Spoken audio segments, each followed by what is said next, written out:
All right, I am going to launch this thing because I have seen that my guest has arrived. So here we go in 3, 2, 1.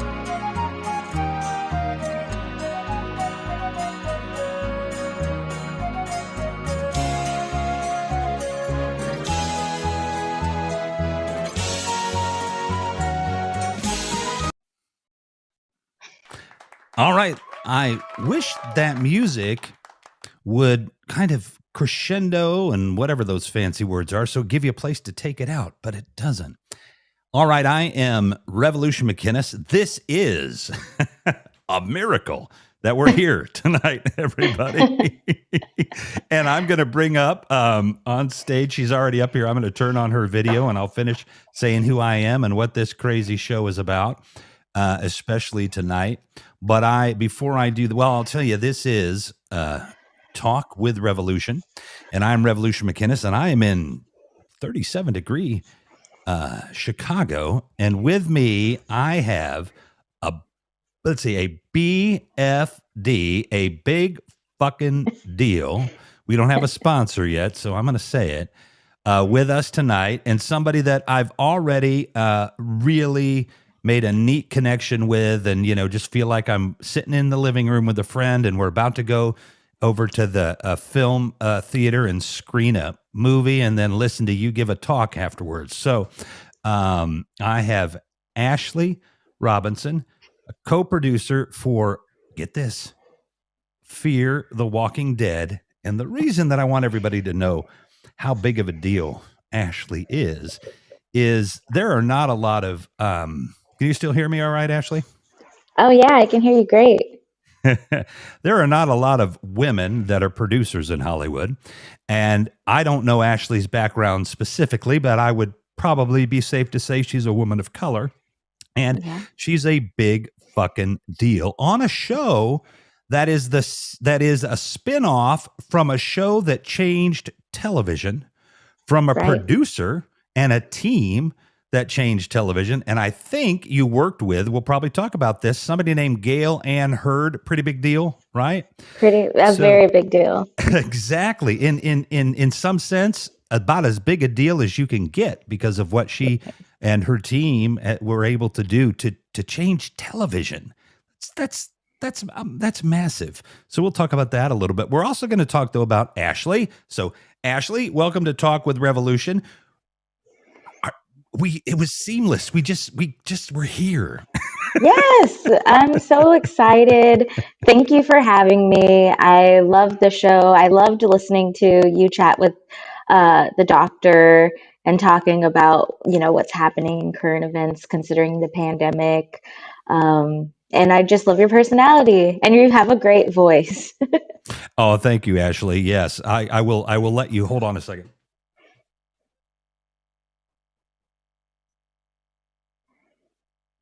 Only because, you know that we can do just about anything with a voice. This is my normal voice. But because of the power of filters and EQs and everything. Thank you. Again, I don't have a producer. Somebody could have hit the cough button for me, but I'm not. I'm the talent. I'm pretty. I can't do that. You're the talent. Yeah, and you are talented, and it is. I'm really lucky because of this little thing that I do on, a platform that's owned by one of the richest people on the planet, the top 600 anyway. So that's cool. So, but this little show that we started a few months ago that I think might be soon on 70-inch screens because Mark Cuban and Fireside just bought an actual streaming platform like, on Roku kind of thing. And so congrats. I might be in 70 millimeter, or 70-inch screen somewhere. I'm going to have to do makeup and everything now. But Ashley Robinson, I'm the host, and that really means I should shut up and let you talk a little bit. And I do want to say, though, we had a bit of an adventure getting everything hooked up. And this is, I bet, the world's first online program ever recorded on an iPad iPod Touch. It is, because I'm a non-Apple user, but luckily I'm the last person in the world that still has an iPod. Yeah, and the good news about that is it's basically what an iPhone should cost, because it's an iPhone without one thing it doesn't have basically is that cellular capability. So, and it'd be funny if they sold one of those for $300 and stick the cell phone capability in there for an extra $50 and be like, oh, wait a minute, we just made the world's cheapest iPhone. But I mean, I can like iMessage on this, so wow. I can talk with other iPhone users if I really needed to in a pinch. But why would you? They're iPhone users. I mean, I don't know. Oh my goodness. Well, Ashley Robinson, you guys had been in Texas for a long time shooting, right. And now you're shooting in Georgia, where the original series has always been in. Is that correct? Have they always stayed in Georgia? Yeah, the flagship, as they like to call it, shot in Senoia, Georgia. They basically bought out a town and built a complex out there. Which was very cool to visit because, like, if you watch The Walking Dead, they have all these different communities that our survivors, like, get to know and trade with and build, like, you know, larger civilization. Sets in this? They're full-size sets. Yeah, they would do, like, Oceanside. They created an entire, like, beachfront area on this complex. They had the Sanctuary was shot on the back studio lot. It was very cool to see that.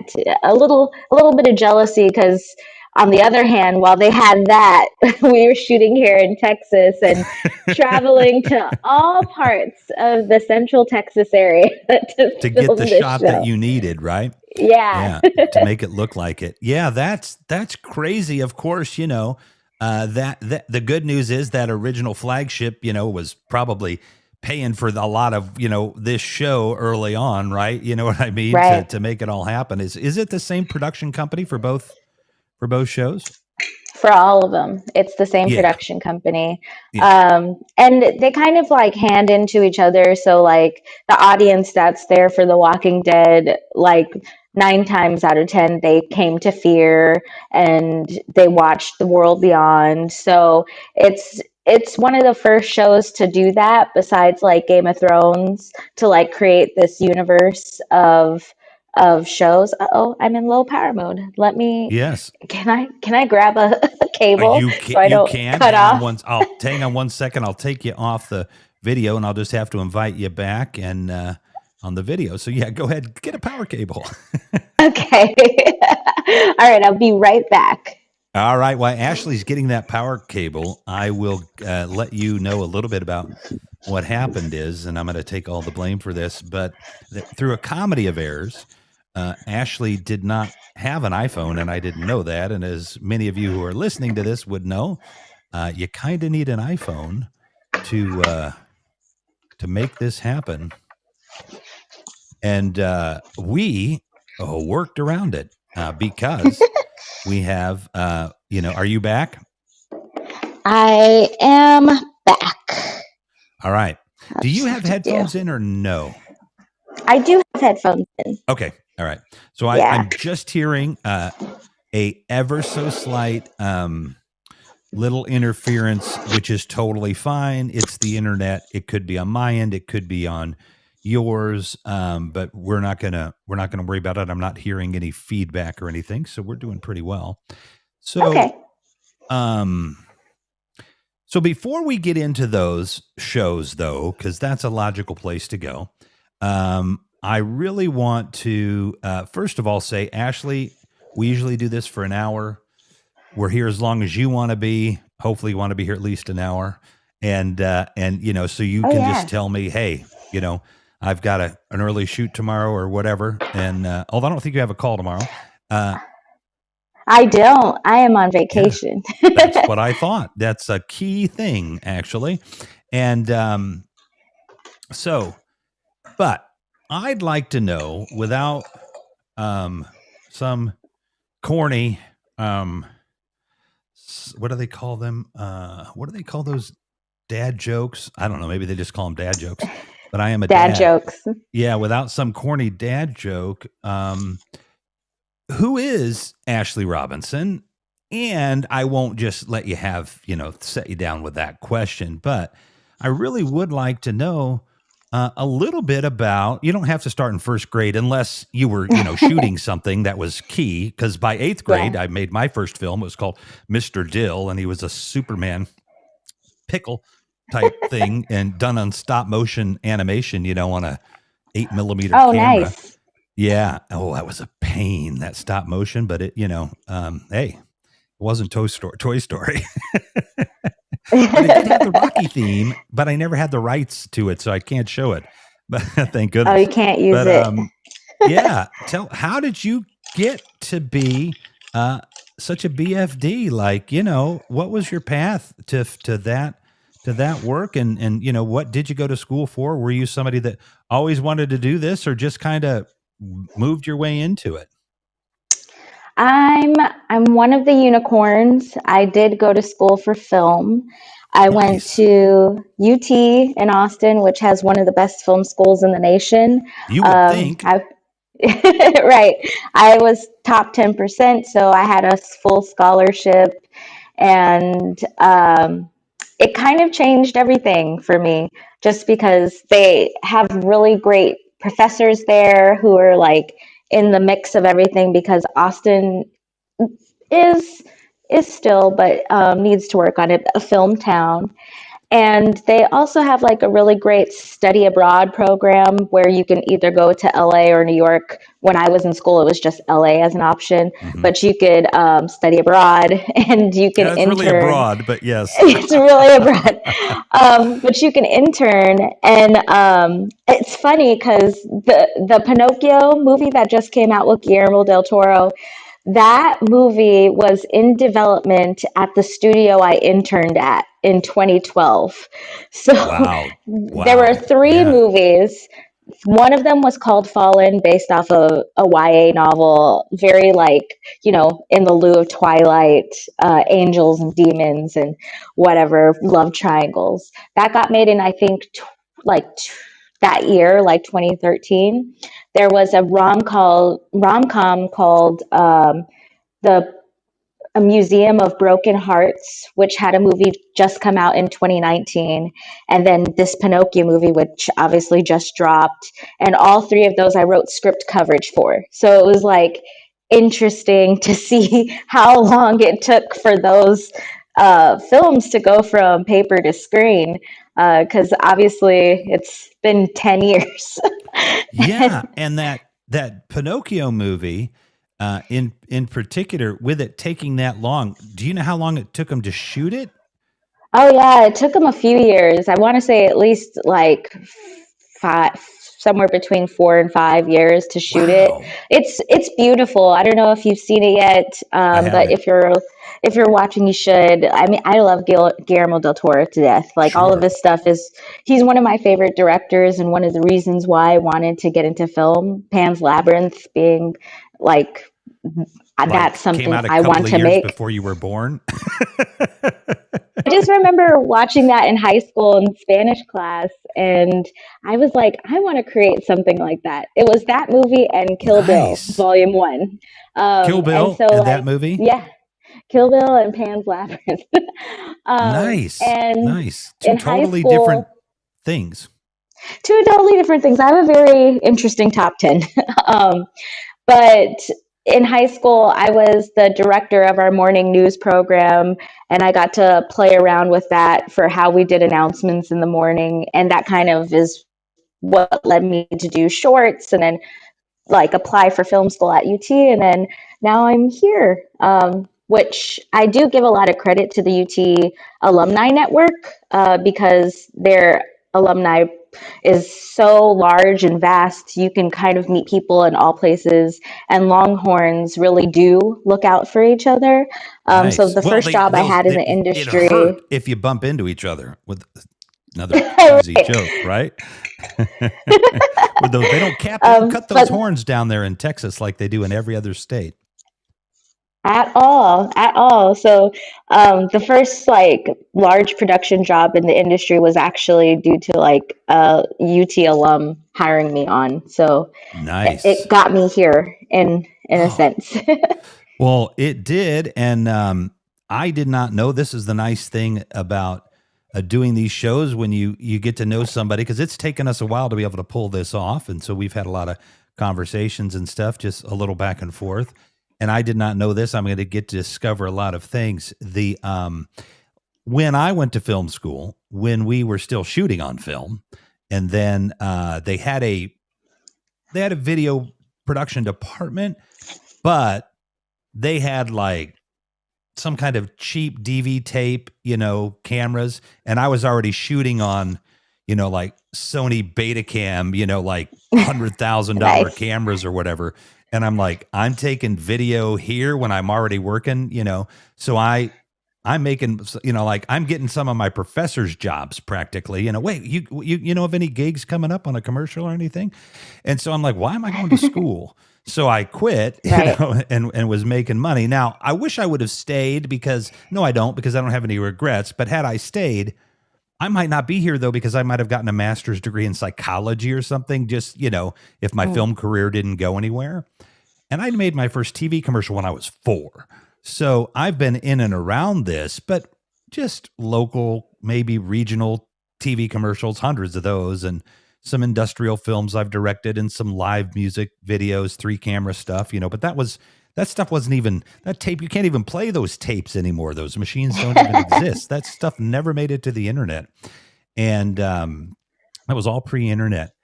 And it means I'm really, let's see, if you're a BFD, I'm a really effing old. So RFO would be what I am. Or mature, just mature. Yes, very good. But we were slicing film. And, like baseball players, now I sound like that great interview, what is his name? But like baseball players, most of the baseball players, at least it used to be, that you see out there in the pros, were all pitchers, because usually the pitcher is the best player, on any team. That's how they end up being the pitcher. It's kind of like the quarterback. But when you go to film school, of course, everybody wants to be a director.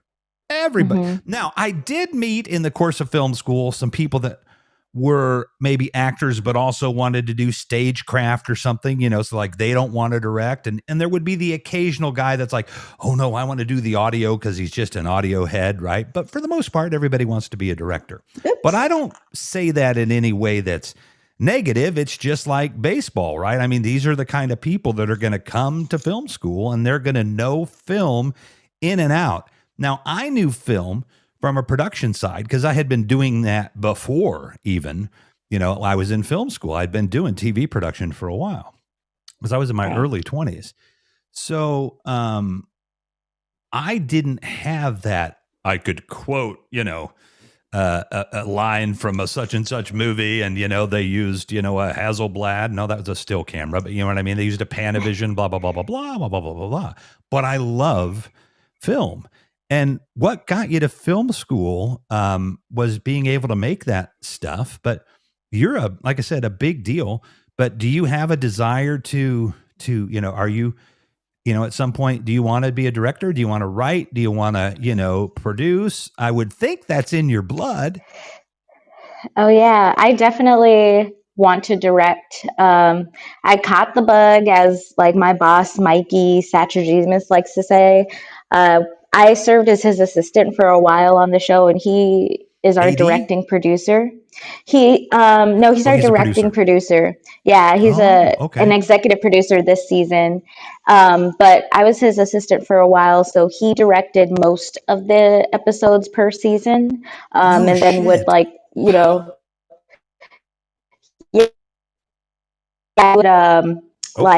he would guide the other directors, so that way they would match tone or follow the filming style for the rest of the season, and basically shadowing him that entire time. Wow. And all of the other directors that come in. Like, I didn't know television directing was like an option until I got this job, but I definitely do want to do episodic directing for sure. You're doing single camera, filmmaking, right? So we have multicams. you do have multiple cameras? Yeah. Yeah, we do have multiple cameras, at least two for the bigger coverage and stuff, stuff? like a lot of practical effects. Gotcha. Yeah, we have three some days. But it's not and like you're cutting really great between cameras. characters like in an old soap opera, you know, like that.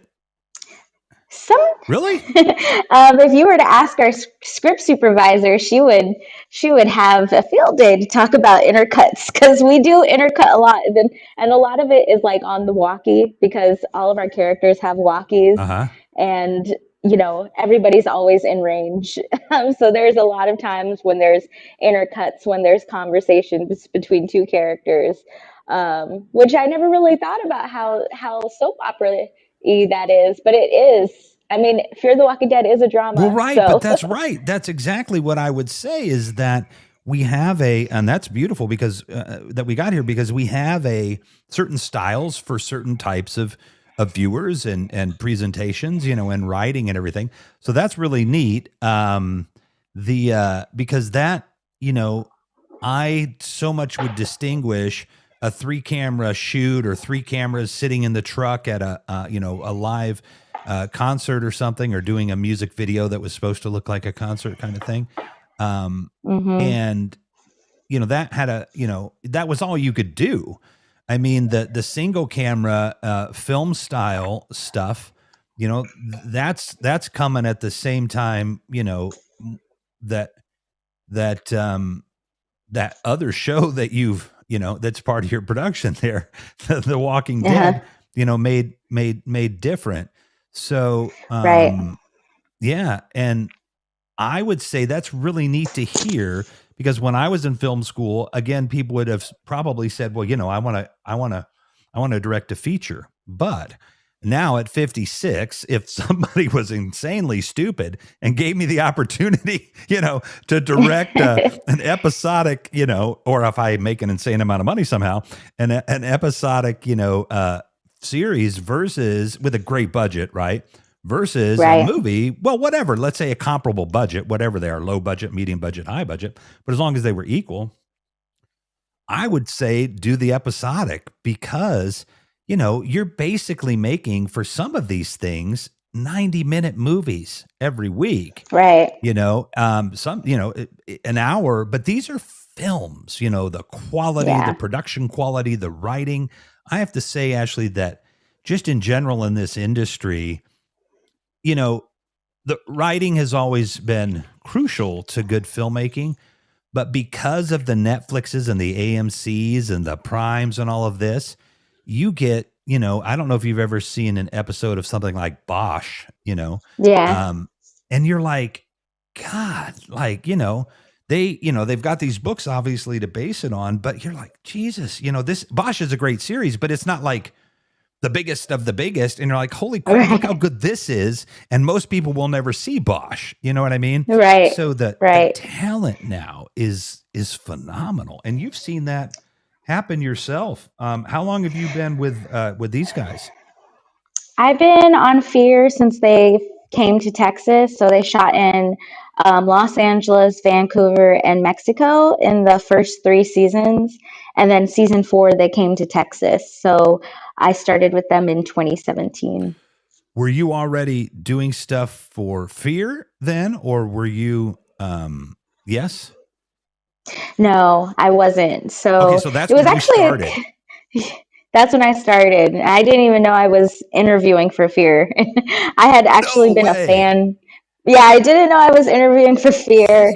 They had a misnomer for that season. We have misnomers for all our seasons, so we can film around town, obviously. But that first season they were there was called Bats, and so I assumed they were doing a TV series based off that 91 movie Bats that's set in Austin, where like giant bats attack the town. So I watched that movie and I was like, this isn't that great. Right. So I went in to interview for that. And then I was like looking around at all the posters and I was like, oh, wait, is this Fear the Walking Dead? And then I walk into who I was, all I knew it was was an executive assistant position. But then I walked in and it was Gail. I was like, oh my God, I know who you are. I had to like take a step out for a second. She didn't see me first walk in. So I just like took a quick step out and took a deep breath and then went back in. Because obviously Gail's a huge deal. So yeah, I was just look, like, if you're a big effing deal, she's like a massive, like, what is that? Ginormously big fucking deal. Right. Well, yeah, you like must the have stuff that women have metaphorically, done. you know, you must have metaphorically crapped your, you know what's when that when you saw who that was. Yeah. Oh, I did God. a little bit. Like my heart was like racing. It was insane. But then the interview was so well. We got along great. She hired me on the spot, and she was like, "Can you start right now?" And I was like, "Yeah." Can I go Like home and now? change? And she was like, "Yeah, take 30 minutes," because I lived close to the studios, and I changed. I called my mom. You Called my literally ex-boyfriend at the started time. that day. I started that day. It was kind of insane. Wow. Yeah. Ashley, And so that is, well, one, she knew what a BFD she was hiring at that point. And I would say in that world, that probably happens a lot because somebody leaves or they decide they need somebody. It's like, no. You just quit that other job you got. We'll call them. We'll get you fired. Just get your ass over here. Right. Yeah. We'll trade you. We'll trade him another insane. player. And she and she's intense, but like in the best way. I learned so much. I still learn a lot from Gail because she would have multiple shows on her docket. She reads and watches everything, which is crazy when you're at that level and you have like so many projects under your umbrella. And then I think back to like my first week. That was the week Harvey Weinstein was beginning to get thrown out of things, and she had a producers guild meeting where they were voting to kick him out.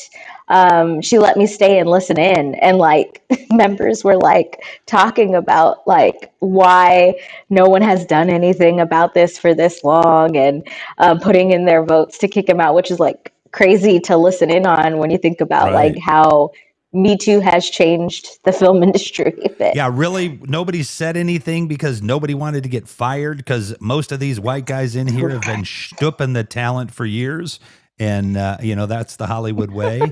And so, oh my goodness, it has come further than that there. I mean, that didn't happen all the time. But of course, that was the way Hollywood ran for a long time was, and patronage and all of that stuff. And it really has changed. I am laughing too, because you're just calling her Gail. You know what I mean? Like, I would be like, she is.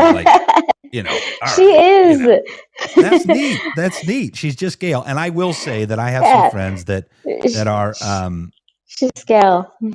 Yeah. I have some friends that are, especially in the music business and stuff that are BFDs as well, or even big, even ginormous BFDs in one case, but they're just people, and there's friendly people and there's not friendly people in all walks of life, So I am sure that you get that, too. I always love it though, when somebody that's not as big a deal as they think they are is complaining like they are a big deal.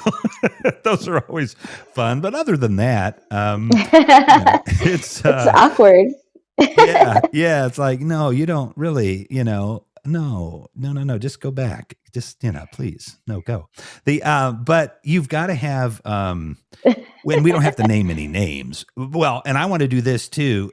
So I got to ask this. Did you know that Andrew Lincoln was going to not talk like an American when you stepped on that set already?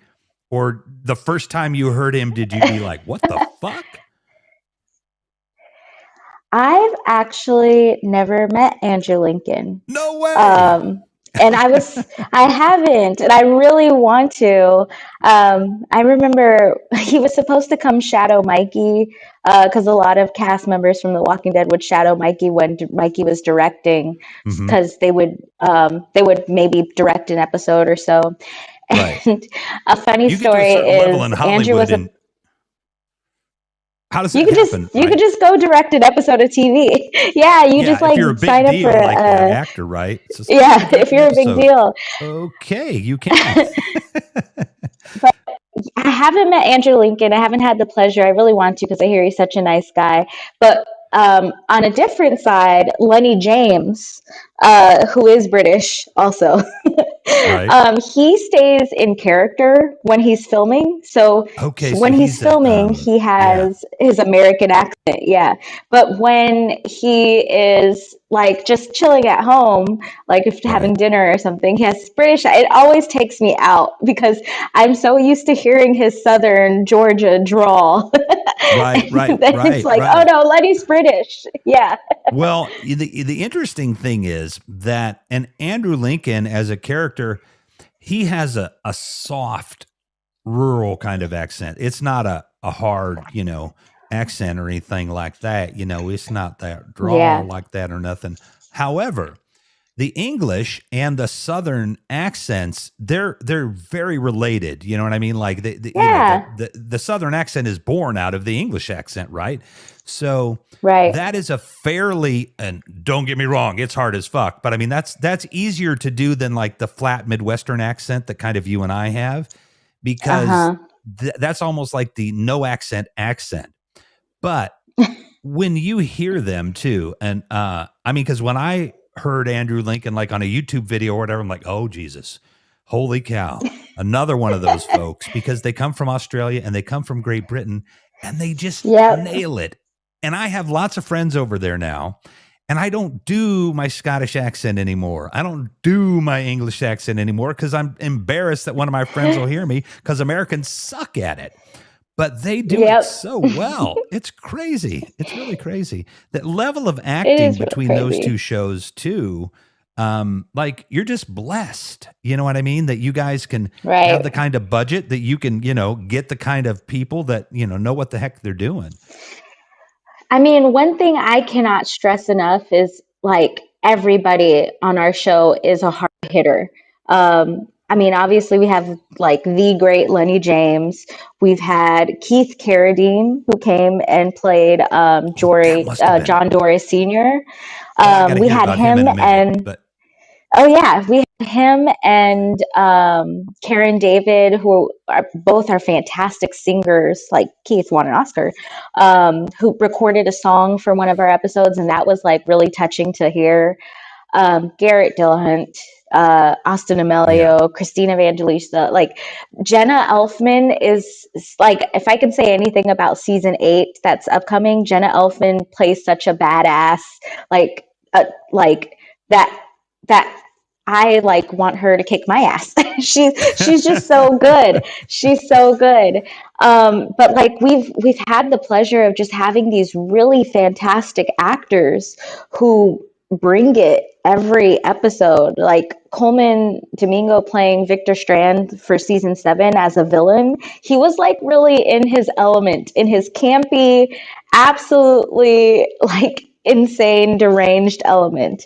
And we've had like really great like guest stars, just because people are attracted to this, like to becoming a part of the Walking Dead universe. right, And right. That's a good because one to put on your resume, and just right, to do. I'm sure some of them just do it. Like Keith Carradine, that dude, he don't ever have to do anything ever again, right? I mean, he's done doesn't just about everything, and his dad was an actor, his brother was an actor, right? So, but and so he's just that like must have just he's been really cool. yeah, he's like effervescently cool. Like he's like old Western Hollywood. Like came in, he was like, I remember how to Well, he ride a is. horse. Just comes in, does his own horse work. Like Yeah, it's like right. he just came in with such a like an aura of cool West cowboy. It was really cool. He was really fun to work Yeah. with and such a nice guy. And that, I think that is different than what they would see on The Walking Dead. The opportunity for other characters like that isn't as, it's not the same, like we were talking about the shooting style and everything, right? It's they're different. Mhm. And It's different. And I feel like with Fear, we've also got to play around with like the universe of like zombies at large. Like we've had a nuclear bomb go off and we've had radiated walkers. We were able to do, because the bomb went off, a lot of charred or burning walkers, which is really cool. So we got to do fun, different things, which was really interesting, like to research. Because I told my boss, I was like, I hope no one ever like has to case my Google searches because right. it's Is really how a bad. zombie would burn? And they'd be like, yeah, well, you don't, sir. I have to tell you, you don't. You know some of the backstory of our zombies, but we have more backstory that covers that. You know what I mean? Right. You did touch on something too, because next week you and I, between now and then, are going to figure out what we're going to do next Wednesday, and do another show about horror films and stuff like that. And we can't, for the life of me, I can't. I think we could do some fair use video trailers, but or trailers of some movies. But what I might do is just not have it go out to YouTube and then run it through the private YouTube, and then get the fair use authorization. I'm not too worried about it on here, unless this episode is going to get broadcast on that streaming platform, and I guess I'll have to let them know that might need to be checked. But we're going to do something, and I'm excited about that. And like I said, I have a feeling we'll do some other things too. I think I invited you to do something the other day, and it didn't come together. But I was like, well, cool, she would do it. That's neat. Yeah, I would if I hadn't gone to dinner. We will. And I'm saying there, when you have that, Jenna Elfman, Jesus, like when you have that ability to go in those different directions, and just even from the standpoint of how many co-producers are there on the series? So I actually have a partner and we alternate episodes. So while one of us is prepping an episode, the other one's on set filming. So there's two you're of us. Literally producing an episode, but since there's two of you, they call you co-producers. Well, we're at a lower level than like our logistic producers, basically. Okay. So That's the kind of how it's. Yeah, the kind of hierarchy we have is we have our showrunners who are executive producers and main writers. And then we also have Mikey, who's an executive producer this season and last season as well. And then our logistic producers are basically like in charge of budgets and crewing, and they do a lot of amazing work to make this show happen. And then there's writing producers, which are all of our writers that are in the writer's room. And then every writer's a producer too? Most of them are, yeah. Then we serve as a liaison for them, and then for like continuity for the Walking Dead universe at large. So we're kind of like at the bottom of the totem pole for producers, but we're like on hand producers for the creative side. Though. You're on set. Yeah. And so for me, and obviously those things have all changed too, those layers and all of that, and who has what power or whatever. And that can vary from, production company to production company and all different kind of things like that, how they do those things. But it is exciting for me to know somebody, and I do know a few people, and I know a guy that does like 5 sound stages at Paramount, you know what I mean? And, makes films on the side, and they actually gets bought by Netflix and stuff. He's a pretty good filmmaker. He's actually a great filmmaker. But the on set, look, being a producer that sits in an office and, gets out to the set once in a while, whatever. I mean, I'm not taking, I'll take that job, but being there and being able to shadow, a director, right? Being on set, and knowing, I mean, just for your learning the craft, like this is film school and they pay you. Yeah, and then some. It's a lot of work because for us, we're in this very unique position because we don't have our writers come to set following COVID. They changed the policy, so we have to handle multiple hats at once. So, like while we're filming, for instance, like a day in the life, while we're filming, I have to follow like continuity for the dialogue. And if there's, if there's a line or something that's important to the episode or to the character's story, and it's changed a little bit, like it's changing intention, then we kind of have to step in and try and get that line corrected. We also have So, Mr. to Director, watch for the your actor over there Yes. effed up, and I'm not really anybody at your not level. effed up. I know. I'm just teasing. I'm just saying from the standpoint of, what I'm hearing here is, so, Mr. or Miss Director, I know better than you in this particular instance, and I know y'all get along and everything, but that's really that's got to be stressful though. Just like, oh, Ashley, how'd that one slip in episode 7? I don't know. Right. It's one of those things because like a lot of our actors have been with the characters for so long, so they know how they would talk. Right. But there's a different way to say things that's fine, and then sometimes like if we were to leave something out, maybe it's a line that we needed to have as a callback to a different episode or something. Right. We need to make sure we have those. So there's that. And then we also have to watch the walkers because you have to make sure people who are walkers are actually walking correctly because you can do this very, very wrong. And then we've got to make sure. When you talked about doing that film down there in Austin or something, I have to come down just so I can have you show me how a zombie walks in person. I want to know.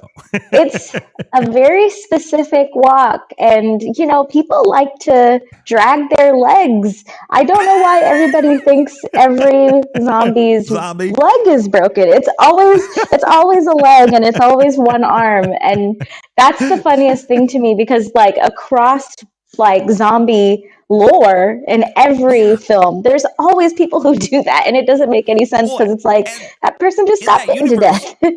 In that universe, there's been millions of zombies. We've seen thousands at a time. You know what I mean? Like, obviously effects or whatever. But yeah, there might be a gimpy guy once in a while. But that does seem like the foot drag. That's the natural, well, the foot drag. God, I've got this is my big debut. You know what I mean? And I've been in acting school and everything else. It's my big debut now. I'm actually on something, a big deal. And I got to drag my foot. That's what zombies do. Yeah. And then we also got to watch for little things like we have walker rules in the Walking Dead universe, which is like, walkers can't climb stairs. Walkers can breathe underwater, but like most bodies, they start to float at a certain point. Or like they're not breathing, but they can go under there. Well, I like that. Though, we also have to watch. Oh, there's a little delay between us. I just noticed that. That's funny. I just noticed it. There is. It's like we're actually abroad. But the call back to a previous joke. The like it would have killed the series, right? But are you telling me that if they had just built some compounds with 2 steps on it, they don't have ever had to worry about a zombie again, right? But you got to remember, in the Walking Dead universe, everybody turns. So they could be in a high rise stuck on a floor. That's part of the rules that we have to follow. I love that. And then on top of the walker stuff, Steve and I, who's my partner, we have to answer a lot of questions regarding continuity. For instance, like if a character, like if a prop is important to a character, we have to make sure they have it, or tracking guns, tracking walkies. If there's costuming that's important.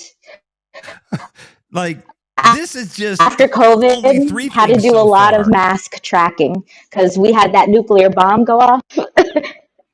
This is just 3 things. It's a lot. It's a lot to keep track of. Wait. But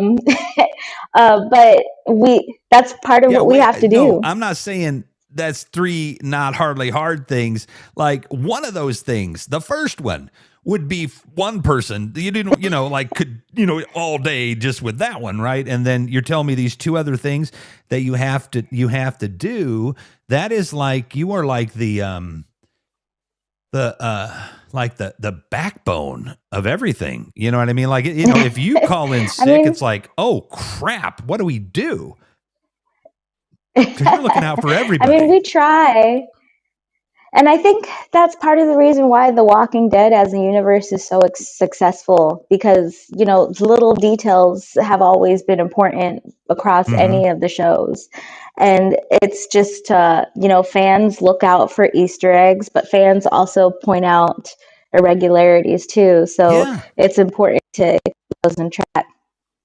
Well, because, from across those two universes, as a fan, I could pick out, not to the level of the people that watch every frame, you know what I mean? But I could pick out the protocols too, right? I would be able to say, whoa, you can't do that. Or, you know what I mean? Or they're going to do that. But it really, it does what I think one of the many things that series has been able to do. And this is not, even though, if I know my history correctly, Game of Thrones comes out shortly after The Walking Dead and is a big deal, obviously, in changing television as well. But The Walking Dead was there first. And the bond between the fans, like the Game of Thrones fans, they're now watching whatever, you know what I mean? They're not, I know they're out there, but, they're not like, it is almost a religion in terms of the intensity of the fan base of those shows. And that must, you have to feel that on the set, right? I mean, it has to feel like, I know it's a job and it's every day, but there is something that you are beholding to beyond the director and Gale Ann Hurd. There is an entire world of people that are like, oh no, there's too many legs of dragon with the zombies last week. You know what I mean? Yeah, people will call everything out on Twitter specifically. But then it's why it makes this job so fun, because then we can treat the fans with really cool practical effects, like give them blood, give them gore, give them really good stories about recreating civilization. It's really it's a really fulfilling job, which is why I enjoy it. And it's really cool to see people engage with it when we do really cool things. What do you because I was going to go there, and then of course we could get distracted by about 1,000 things. You and I, we could probably do this show every week for a year. But right. I wanted to, without naming names, and I'm just talking fun now, but what are some of the for people out there? Because if you are a fan of The Walking Dead and you're watching this right now, you need to tell everybody to watch this, because we're hearing a lot of cool stuff. And not to put any pressure on you, just kidding. But what are some of the fun things that maybe you've interacted with the cast, or not the thing that unraveled, but what makes it fun to be a part of that kind of big team?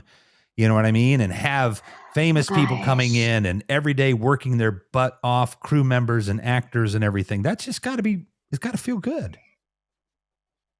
It does. I can name some of my favorite days on set. While it's still grueling work, we shoot practically on location. So we're out there in the rain, we're out there in the cold.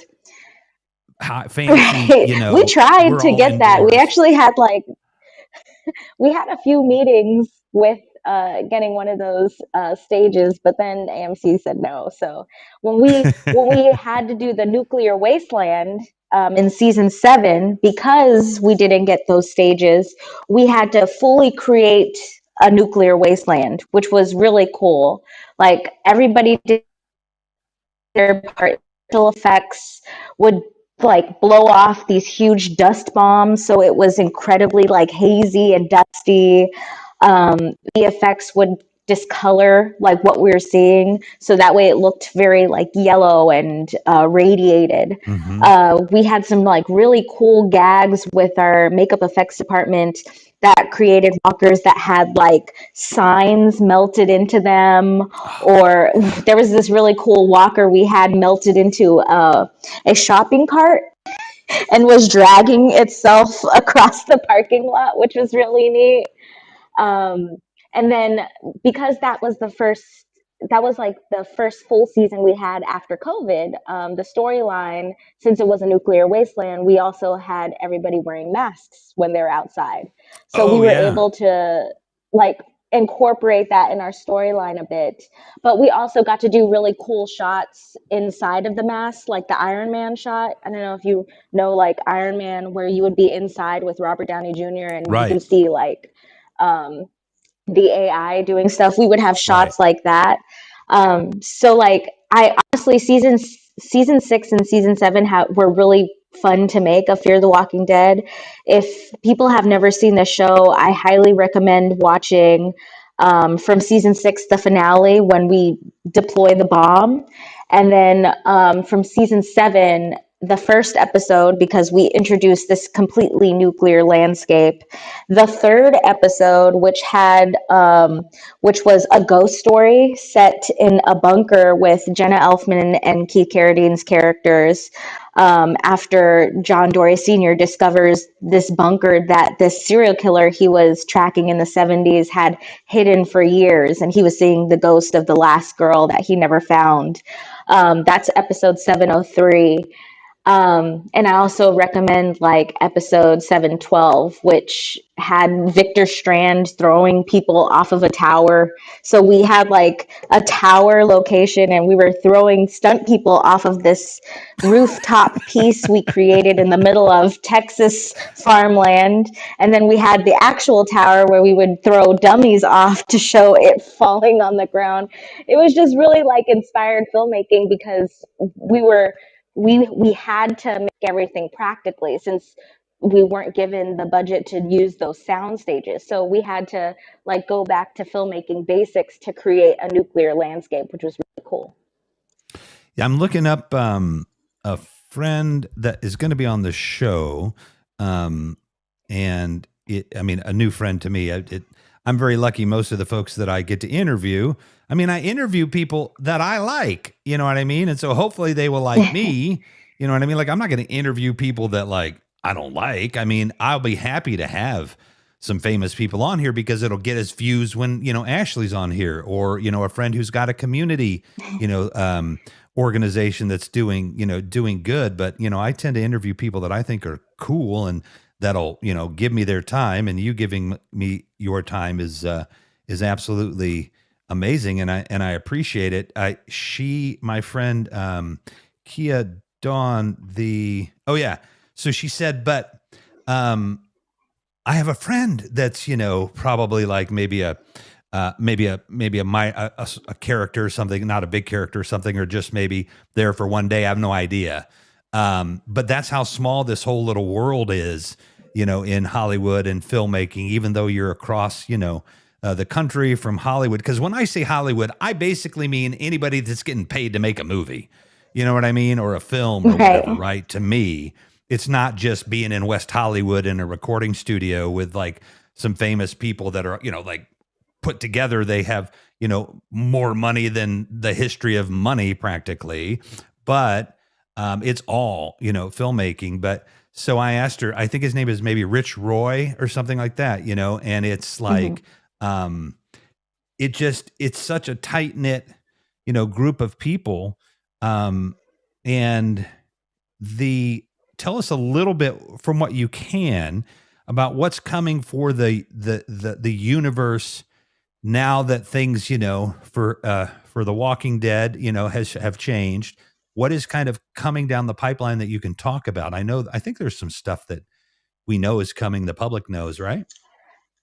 Yeah. There's some stuff I could say. At the end of season 7 of Fear, we see Morgan meet up with Madison, who was a character in the first 3 seasons, the main character, who returned from the dead.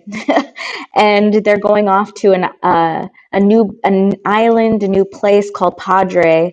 So one thing I can say is season 8 has a lot of water. Obviously, we're in Georgia, so there's swamps, there's oceans, there's beaches. So Well, that's that'll gotta be be great for something filming. fun and different. Yeah. Really, really cool things coming out of that. One thing I can say, which was kind of cool, we had to create a swamp to film in because it allowed us to control the water, the levels of the And the area, snakes and the and gators. and to make sure that critters wouldn't like come into our area for filming. Yeah, But it we don't was need really any cool to see cottonmouths. how they yeah, exactly. It was really cool to see how they built this swamp and made it workable for cast and crew to work in. So that's going to be something really cool.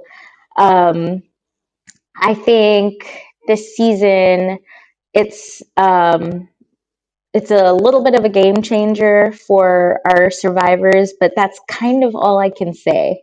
I'm adhered to an AMC NDA.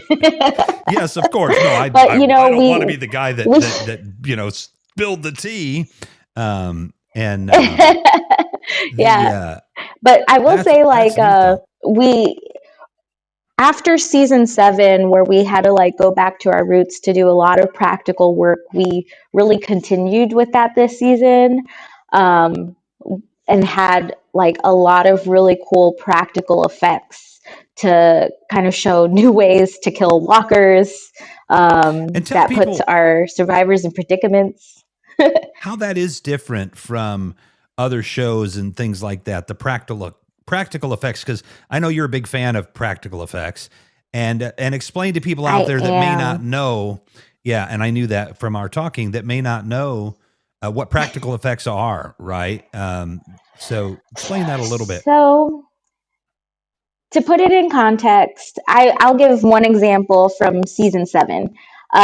We had this scene where the tower that Victor Strand is running is flooding because it's storming outside, and Jenna Elfman's character and Keith Carradine's character are down in the basement, and she's trying to sneak a baby out, and he finds her, and water is rushing in, and we had a gate and walkers were on the other side. We created basically a chamber for this area to flood in. That special effect or practical our special effects department created this like basically like a water tank, where we can control the water levels and how fast it could rush in.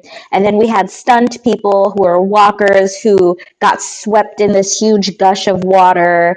And then we had the gate collapse and the walkers rush in. And we shot that all practically with 3 cameras. My So there wasn't gosh. any CGI involved with that scene, which was very cool because it looks like a flood because it was a flood. Right. So And that sounds to me, that's what I mean. yeah, And that that's sounds to just me one like, scene of an episode. right. Because before there were visual effects, there were only practical Hmm. effects. It's like a James Bond movie. If you see Right. like a nuclear reactor like burning down, they like practically burn down a nuclear reactor, right? I mean, that's what you have to do. And Yeah, so the exactly. was that a budgetary constraint in the beginning? But that's got to be more expensive than CGI in some ways, or is that a stylistic approach to the series that's why it's that way? Because in It's The Walking definitely Dead, stylistic. Yeah. yeah, because in The Walking Dead, you don't have the The, because they're just not just in Georgia, but they're more rural, and they get into some urban areas once in a while, but you're in a whole mhm. different part of the world in that series, and in terms of that. So Yeah. they don't face too many like flooding sewers with, that kind of thing like that in that series. So I would think that, the CGI would be Yeah. really tough to do for a show like that. It just wouldn't look right. We still have CGI. We just enhance practical stuff we do with CGI. So, for instance, whenever a walker is killed, we have, like, let's say someone's getting stabbed in the head, you have the cast member do it with the prop, and then they switch out with the stubby, and then they pull it out, and then that is later enhanced by VFX to show the blood coming out, Right. or whatever. Because like you don't if really there's stab something people in being the head. impaled. Right. But it's kind of They like did that in for the Walking 20s. Dead and with Buster Keaton, yeah. But across the Walking Dead universe, it's kind of been the same, like heavy on the practical effects with visual effects additives. And then like our VFX department has done some really gnarly stuff as well. Like anytime you see thousands of walkers on the show, Yeah. they're obviously digitally enhanced. And it and then real. a lot of the times, yeah, like for season 7, we had a few walkers that, because of the bomb that went off, had like, holes in them. Like they would often have like a green screen or a blue screen or a blue t-shirt for those hole parts, and then they would fill in like what's behind them later. So it's like, what I really love about this franchise is, everybody works together to create something. Departments are often collaborating with each other to create really cool things, so that way we can deliver something that looks really authentic on camera. That is really cool. I think that level of dedication to the craft, to the series, to the universe. Again, you said you started, how many seasons of The Walking Dead had there been when you started? It was, I started season 4 and we're on 8. Yeah. So that first season, they did not have the budget they had for season 8, probably anywhere close, I would imagine. But right.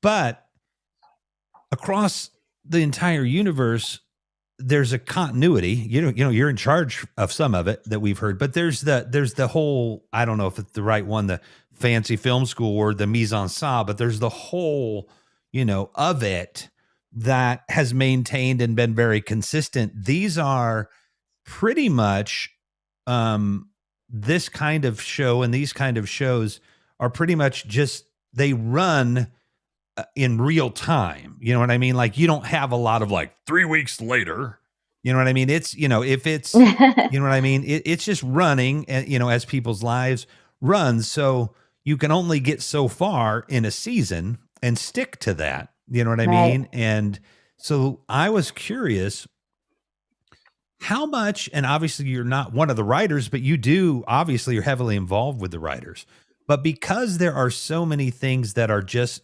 gospel, right? That, it just has to be that way. 2 questions would be, I would think that would sometimes make it tough for the writers. And then secondly is, I can also think of instances where you can go in on one of those things that has to be this way only, and use that, as something that you can kind of push an idea or something with, because, you can butt up against it, but you can't change it. And that, I think that would be fun to be able to do too. So the writing and those writers, they have to, they probably have to beat their heads against the wall sometimes, and other times jumping around like, oh, this will be cool. I mean, there's one like clear-cut example of that in the Walking Dead universe, and that's in season 11 of The Walking Dead that just finished. They have an episode about variant walkers. They also showed a variant walker at the end in the series finale of World Beyond.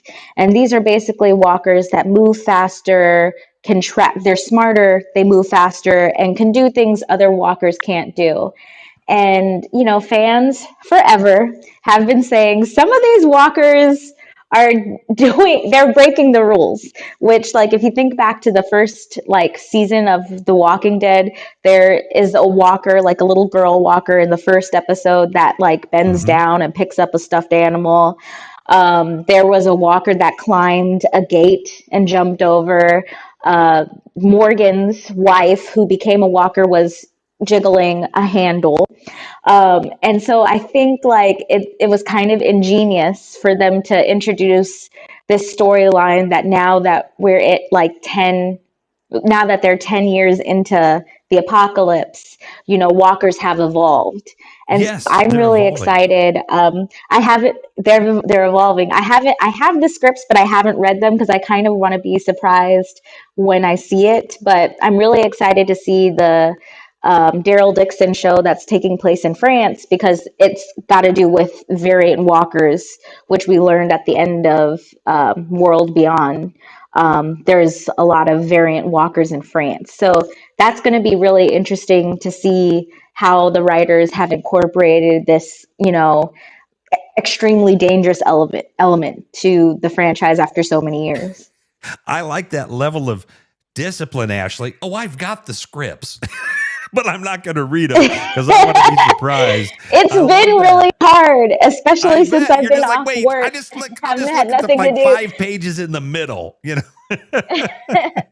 I did that with the Walking Dead finale, and I was like, okay, I was able to make it, and I actually want to enjoy it as a fan myself. I want to enjoy it for the first time on TV too. I can't really Right. do that with my work because we have to No, watch the cuts because and everything. you're helping dictate what that looks like. Right. I don't want to see the show. It's going to be really cool. Yeah, I can't wait to see that one. That one's going to be really exciting. Well, there is, and then also, they do. Oh yeah, sorry, because we're on the delay. They do. No, go ahead. They have found with studies that people that read the end of a story don't really. It doesn't spoil much for people, and for some people, they want to know the end. They don't. They don't like that rough ride, you know. But I don't. It doesn't really matter to me either way. And of course, with a lot of movies or whatever, you've read the book or you know. Whatever. But again, I just, you know, this is so fun interviewing you because it's like, oh yeah, I got a stack of scripts over there. I could give myself spoilers all day long, but I'm going to resist. I'm going to, you know, and I would imagine it's not too hard to do because when you guys are shooting, okay, we were texting, DMing back and forth. And I'm like, yeah, I bet she got up pretty early and it's pretty damn late. And I bet she's got to be up really early tomorrow. How late do you go and to shoot and those kind of things? Well, like right now, it's pretty nice because the days are shorter and we have a lot of day work. So yeah, obviously we can't shoot when the sun is down. So we get a little bit of a later start at like 5:30, which is nice. I love night shoots, but they can be really grueling when you start at 5 o'clock and end at 5 in the morning. You're just like, at some point, probably around 3 p.m. Yeah, it's like, you know, I have to figure out how to go to sleep and sleep through the sunlight, which is very interesting. But like after COVID, it changed like what productions could do with the times that you have on set. So like we used to do really long hours, but now it's around 10 to 12 hour days. Oh yeah. Which doesn't include like, yeah, short days. It doesn't include like the stuff I have to do like for my bosses after I get home, which is like maybe another 3 hours of work. It's like but homework, it is right? like you get in. Yeah. If you're going to do film, you have to love it because it's a long process. Right. Well, yes, if you're going to do film, you have to love it. I'm not sure if we're fine, but no, we were pretty close. Actually, we went pretty much top of the hour. So I'm going to do just a quick first hour wrap, which I missed if I do edit this down and put it in segments, but we'll do like in Clubhouse, we'll PTR, we'll pull to refresh here. I am Revolution McKinnis. This is Talk with Revolution. I'm sorry, FCC, we missed the top of the hour announcement of our call letters. Oh wait, we don't have to do that. But I am with Ashley Robinson, who is one of two co-producers on Fear the Walking Dead. And basically, we have just heard that there isn't anything Ashley doesn't do in the course of a day. And so we're going to wrap up this first hour and come right back. So Ashley, this is, just say a little goodbye, even though this isn't goodbye. Have appreciated you being here. Yes, thank you so much for having me. I love talking about film. I love the job that I have. Make sure you're watching Fear the Walking Dead if you're not caught up already. And I think we'll be back for this 8th season probably sometime around next fall. But I'm assuming a lot here because we actually haven't gotten that date yet. So, but they always try to do it around Halloween sometimes. So I'm imagining it'll be around then. But thank you for having me. You can follow me on at Ashapalooza on everything. That is awesome. And it's spelled right there, everybody. So we are going to come right back. But it's nice to have these little things if I need to tie something up. And now, of course, I could let my hair down for the second hour, even though we dropped some F-bombs in there already. We're fine. How long do you have, or you got a little free time here before you got to be back on the job? How long a break do you have? I have like a full month, which is really nice. It's a good reset, get to be back home, be in my house, which is nice, hang out with my dog, which is somewhere around here, and see friends and family. So that's nice. It's a really nice break already. Yes. Home is Austin. Are you from Texas? Yeah. Yeah, I'm from Killeen because my dad's former military. Yeah. So not too far from Austin, but close by. Gotcha. Did you say you were a military, like a brat? Like you moved around? Yeah, my dad. No, we got lucky in that my dad got stationed in Fort Hood, and we kind of just stayed there. Oh, wow. He had to go to Korea and Germany, but we stayed in Texas while he did that. Gotcha. So we didn't have to do too much moving around, which was nice. Yeah, my dad was an Army brat, and they were all over the world, but his brother was born in Germany, and his sister was born, he was born in Indiana, but his sister was born in Japan. So my grandparents traveled a lot. Yeah, after World War II, actually, my grandparents first went to Japan. And like in France, when they went to France, basically the Army officers, they didn't get paid a ton, but compared to the economy that they were on, they were renting mansions, practically lieutenants, and servants and everything. Right. And usually the servants were the people that actually owned the mansions, but, we're just trying to hold on to them. So the military life, is definitely different. There's a lot of discipline, I would imagine, in the military life that, how do you, because you said you love it, how do you spend your free time when you have it, which I'm sure is fairly rare, but I mean, what do you like to do? Do you have anything that you would love the next time you get time off between seasons or something that you'd like to shoot or do, or do you just want to chill in a hot tub and hang out with your friends or, Oops. Uh-oh. That was me. Sorry. Oh, that's okay. We're fine. There we go. Yeah, I like to host events. So I love cooking. So usually my friends will come over and we'll watch something and we'll have dinner and drink wine or hang out and just relax.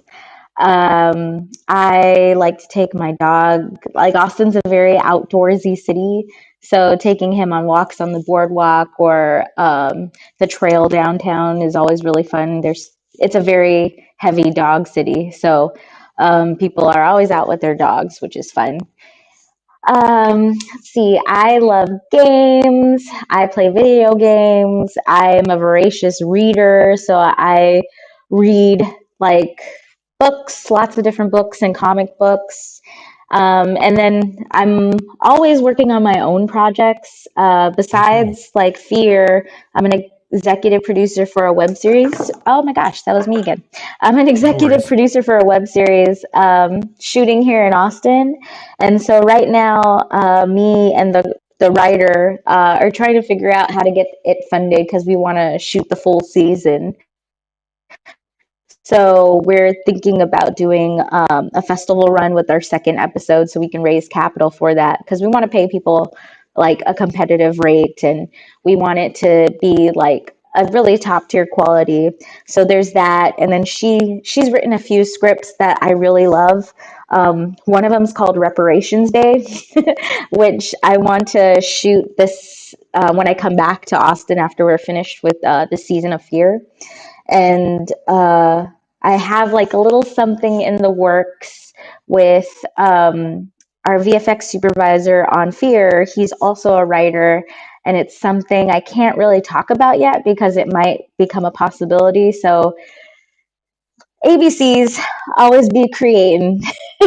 I love it. I love it. So I love it. really, like, I'm a very big social butterfly. So kind of like since I've been back here, I haven't had like a weekend day in the house. So just hanging out with friends, karaoke, going to like Top Golf, fun stuff. Oh, that is awesome. The because I know a little bit, never, been anywhere near the level that that you work at, but I know what it's like to go from 5 a.m. to to midnight on shooting a commercial or something. You know what I mean? And it doesn't matter.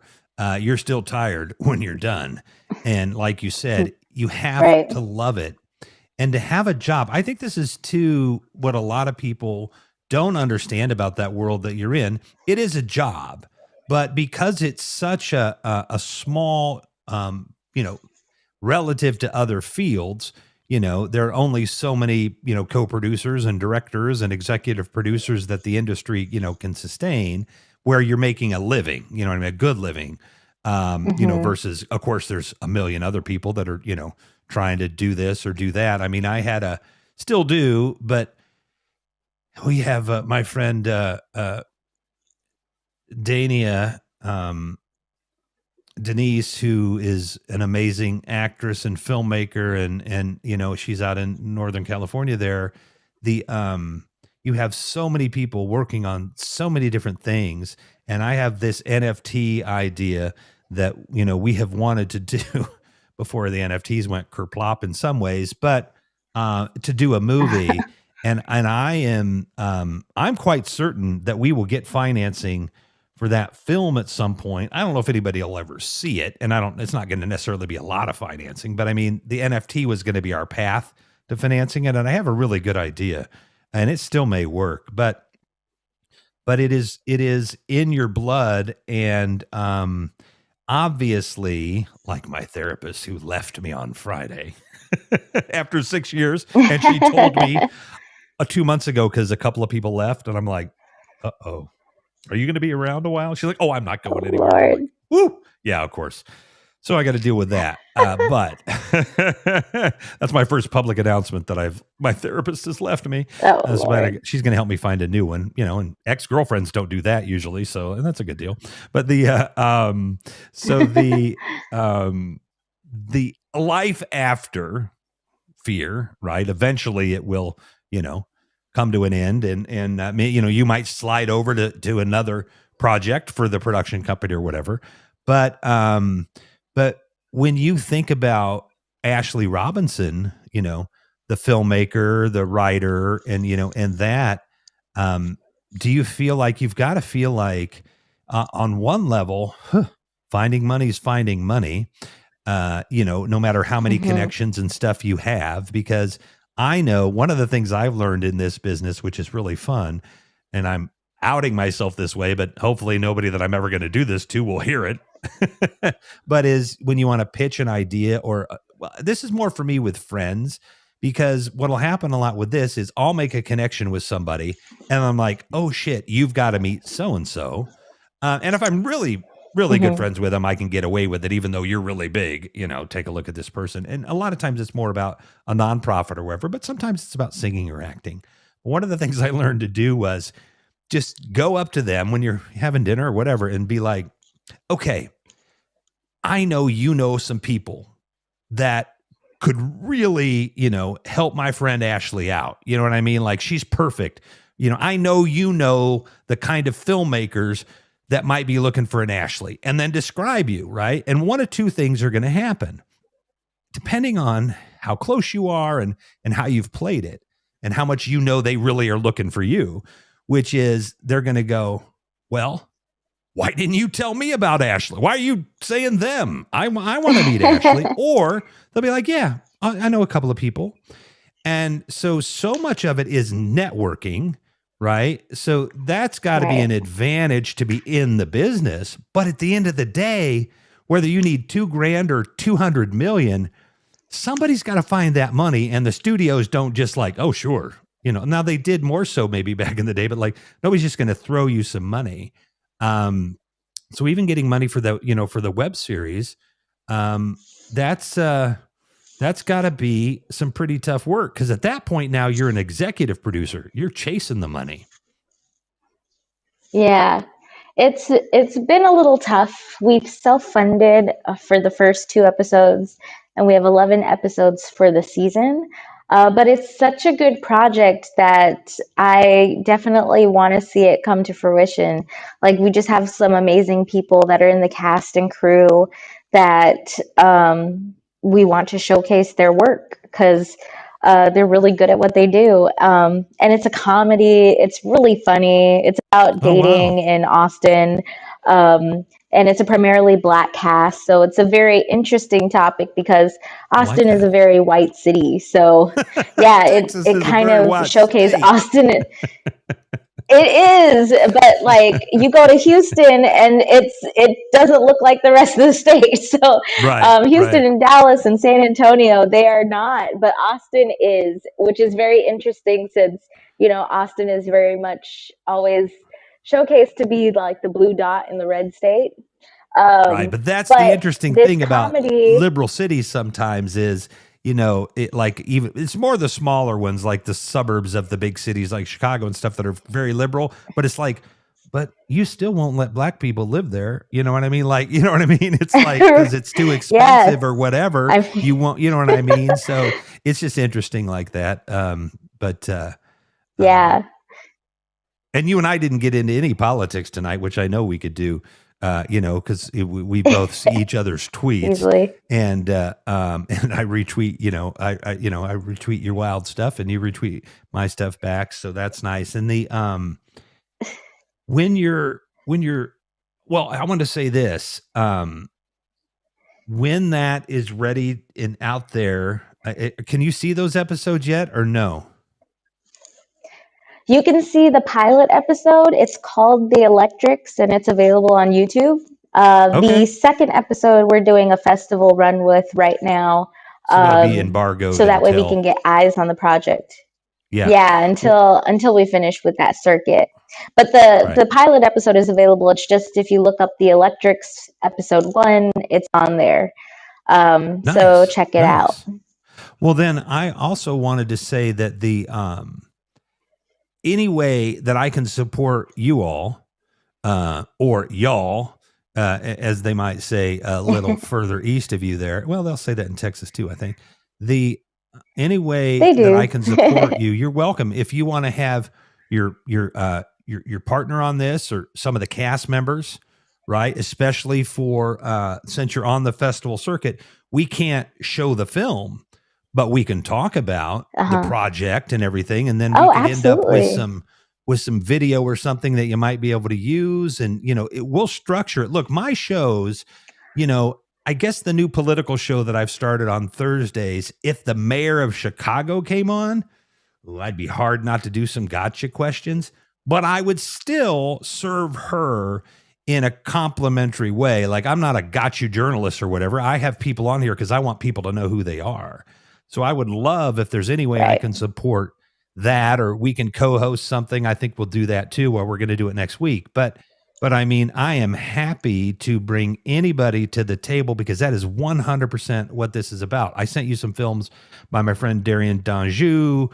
I know my friend Dania. They have a very funny comedy horror film that that she shot. So I'll send you some of her things. You know what I mean? Just because they're good, fun people, and that's what I love doing is just being able to meet people, but hell yeah, have them on the show. Let's figure it out. Let's coordinate something and get some people to see this, because even I would love though that. this platform doesn't have a lot of people necessarily that are watching it live, and they haven't even, in some ways, I think, even tried to launch this yet. I think they've got a lot of money for a long time, and they're trying different things, which is really neat. I mean, Mark Cuban's involved, so he's got a little cash.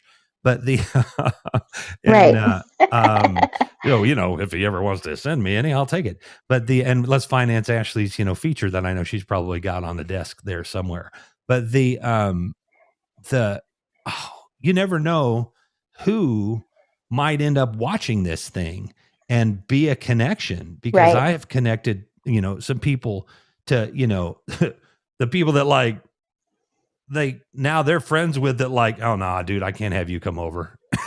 It's like, they're too big, and I'm just kidding. You know what I mean? But I introduced them to some kind of influential people that I just got lucky to meet. And that's my favorite thing, is to hear somebody say, oh, because of your show, or because you introduced me to so-and-so, they got this. So heck yeah, let's see if we can help get you folks some money. Because if Ashley Robinson, my longtime friend, is working on a damn project, you need to put your money behind it, because this woman knows what the hell she's doing. And if you don't think so, look at some of the work that she's been a part of. You know what I mean? They don't let like if in that first month, if Gail Ann Hurd, or Gail, as you get to talk about, get to say, I'm just teasing. I love that. Would be, I'm always a fan too. Yeah. Sometimes I have to fanboy out a little bit before the show starts, but with you, I'm just going to fanboy the whole time. I don't care. But when you, I love it. yeah, well, good, because you deserve it. And when that first month, if you'd have sucked, you'd have been out of there. You know what I mean? You're lucky to maybe get a day in a production company. You fuck up the first day. It's like, okay, who was the second one on the list? Because Robinson over there, she's done. Absolutely. They would kick you out. Right. But so what I'm saying is, you earn your chops on a show like that, and a production company like that, and meet great people. And it sounds like Gail Ann Hurd is an awesome person, which I guess maybe back in the day you could be a prick and, and be, and make movies because, you were the big white man in charge or whatever, you know what I mean? But you generally can't get people to do what you want them to do in a genuine good way if you're a dictator. Now, being a director does at times involve, the balance between dictator and friend, you know what I mean? Because you've got a time crunch and everything, but generally you have to be pretty affable, these days to do it. And, Right. You can't be a jerk about it. And so I would like to say too, and ask you, to the extent that you'd like to talk about it, as a woman in the industry and a woman of color, and the fact that we know that is a barrier to a lot of things in this world. Unfortunately, what would you like to kind of say to young people in general, or people that want to get into this business, about, some advice, to do it? Because to me, I do meet people with not all the talent in the world, but hustle and networking and everything. But what are some of the things that you've kind of learned, that if you were kind of mentoring some people about getting into this business, other than don't do it because you're going to be really too tired? But I mean, what are kind of the things that you've learned that might help somebody up, on that want to get into this business? Right. So first I would say, getting into this business, you just, if you're just coming in, you're going to have to expect to work 24/7. The phone always has to be on, no matter what position you are able to stick your foot in the door with. It's going to be a 24/7 job, which is something everybody I know that has traversed their way into this industry has had to do, whether you're going through camera or props or the producer's track, or as a director. Those first few positions that you have, you're going to be doing work on the weekends, work after hours. It's not a 9 to 5 job. So to have that expectation needs to be set coming into this industry. Luckily, with the change, um, there's still people who are difficult to work with in this industry, but I will say that it's become a much more tolerable place where like injustice is at least listened to, especially as people have more social media and aren't afraid to call out like things that are wrong with this industry. But if you're working on a set and someone's disagreeable, it's not as easy to get blackballed as it used to be. And the people who are working in positions of authority are supposed to be looking out for you, because at the end of the day, you want to make films and TV shows for the masses to enjoy. And I mean, you can tell when a production isn't great from what you're hearing as far as the people that work on it and the product that's given when that show is aired or that film is put in theaters. So using your voice is now a thing that you're able to do, and you should talk. You should talk to your coworkers about how much you're making.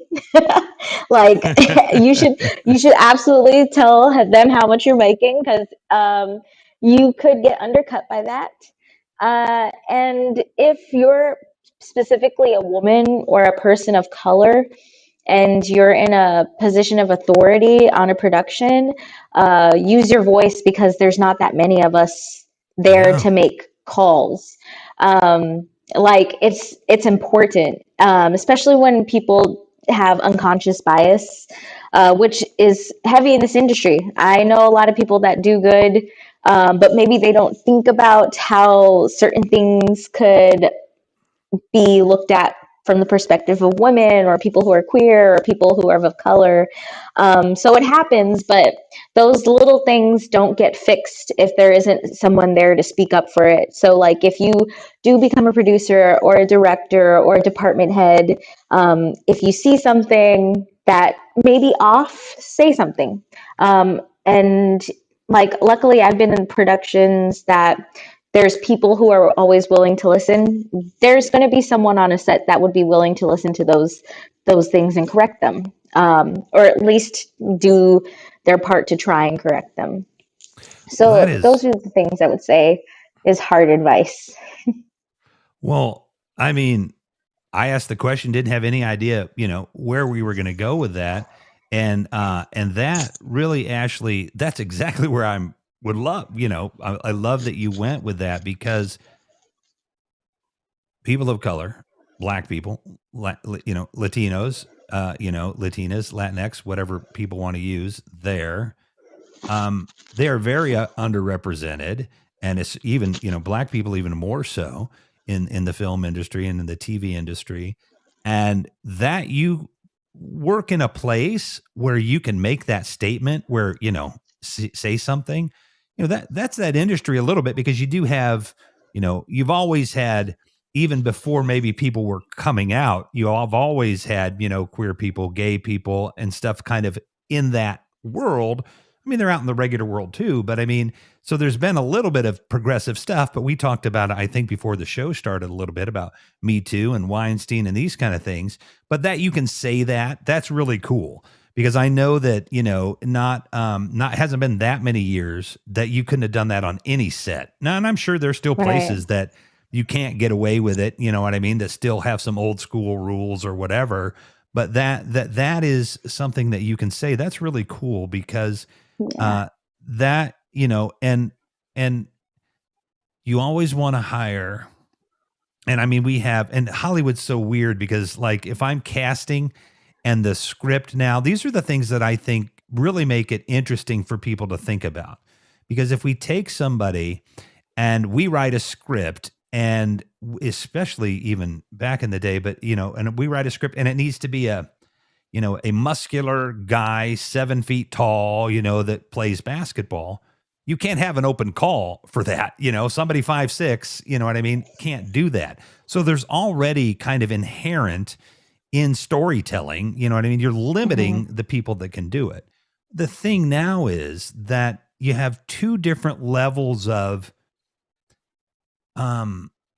equity's not the right word, two different levels of inclusion of people of color that we'll see. And a couple of examples for me would be, like I can criticize these folks, but you know what? I can.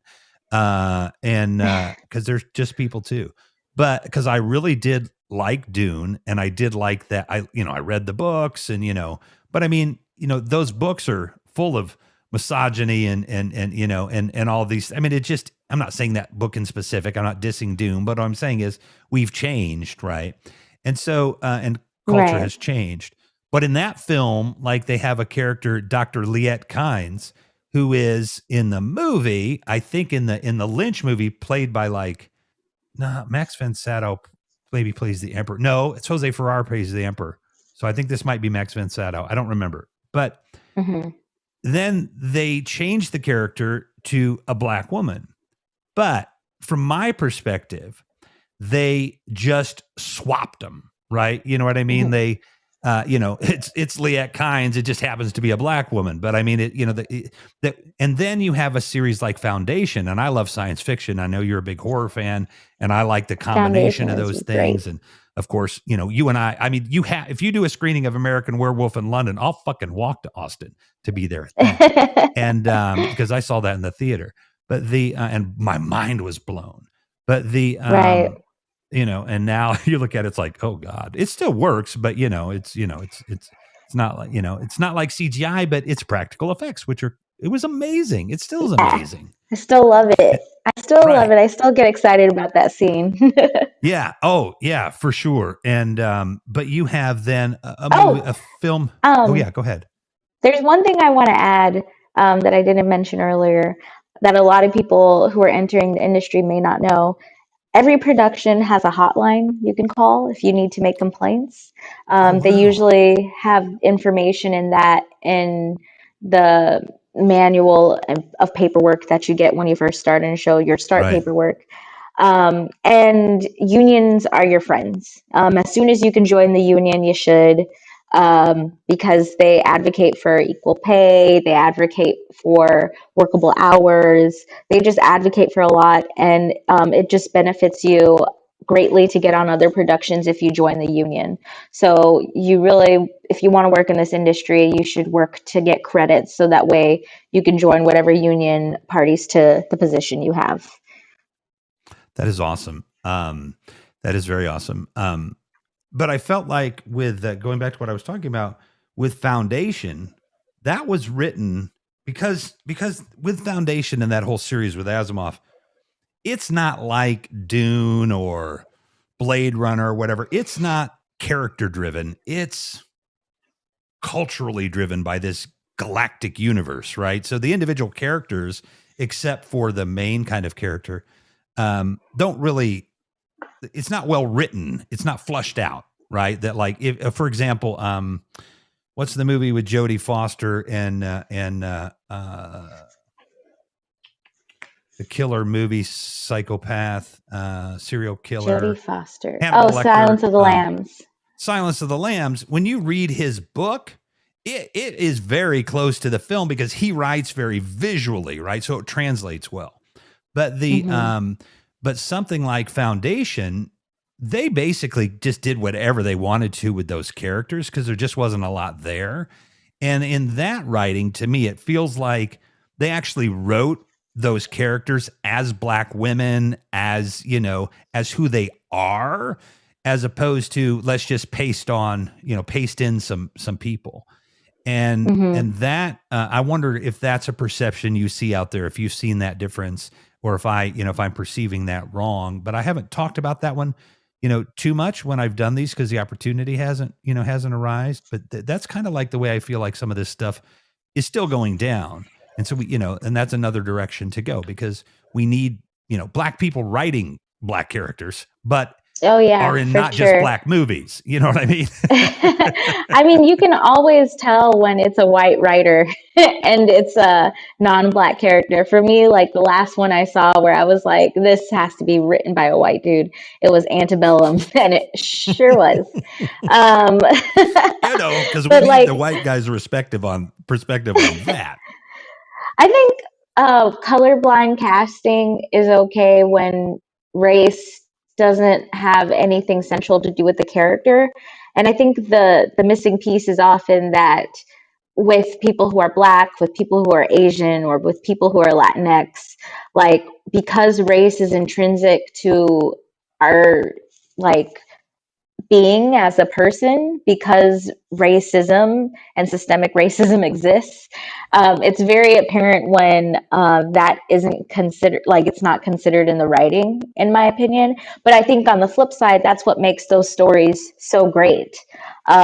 Just to talk a little bit about some of the shows that are disappearing on HBO Max, Gordita Right. Chronicles, about a little Dominican girl, like you can tell like the writers where they grew up in that space, they grew up in Dominican households, like they Right. understand colorism and texturism for hair.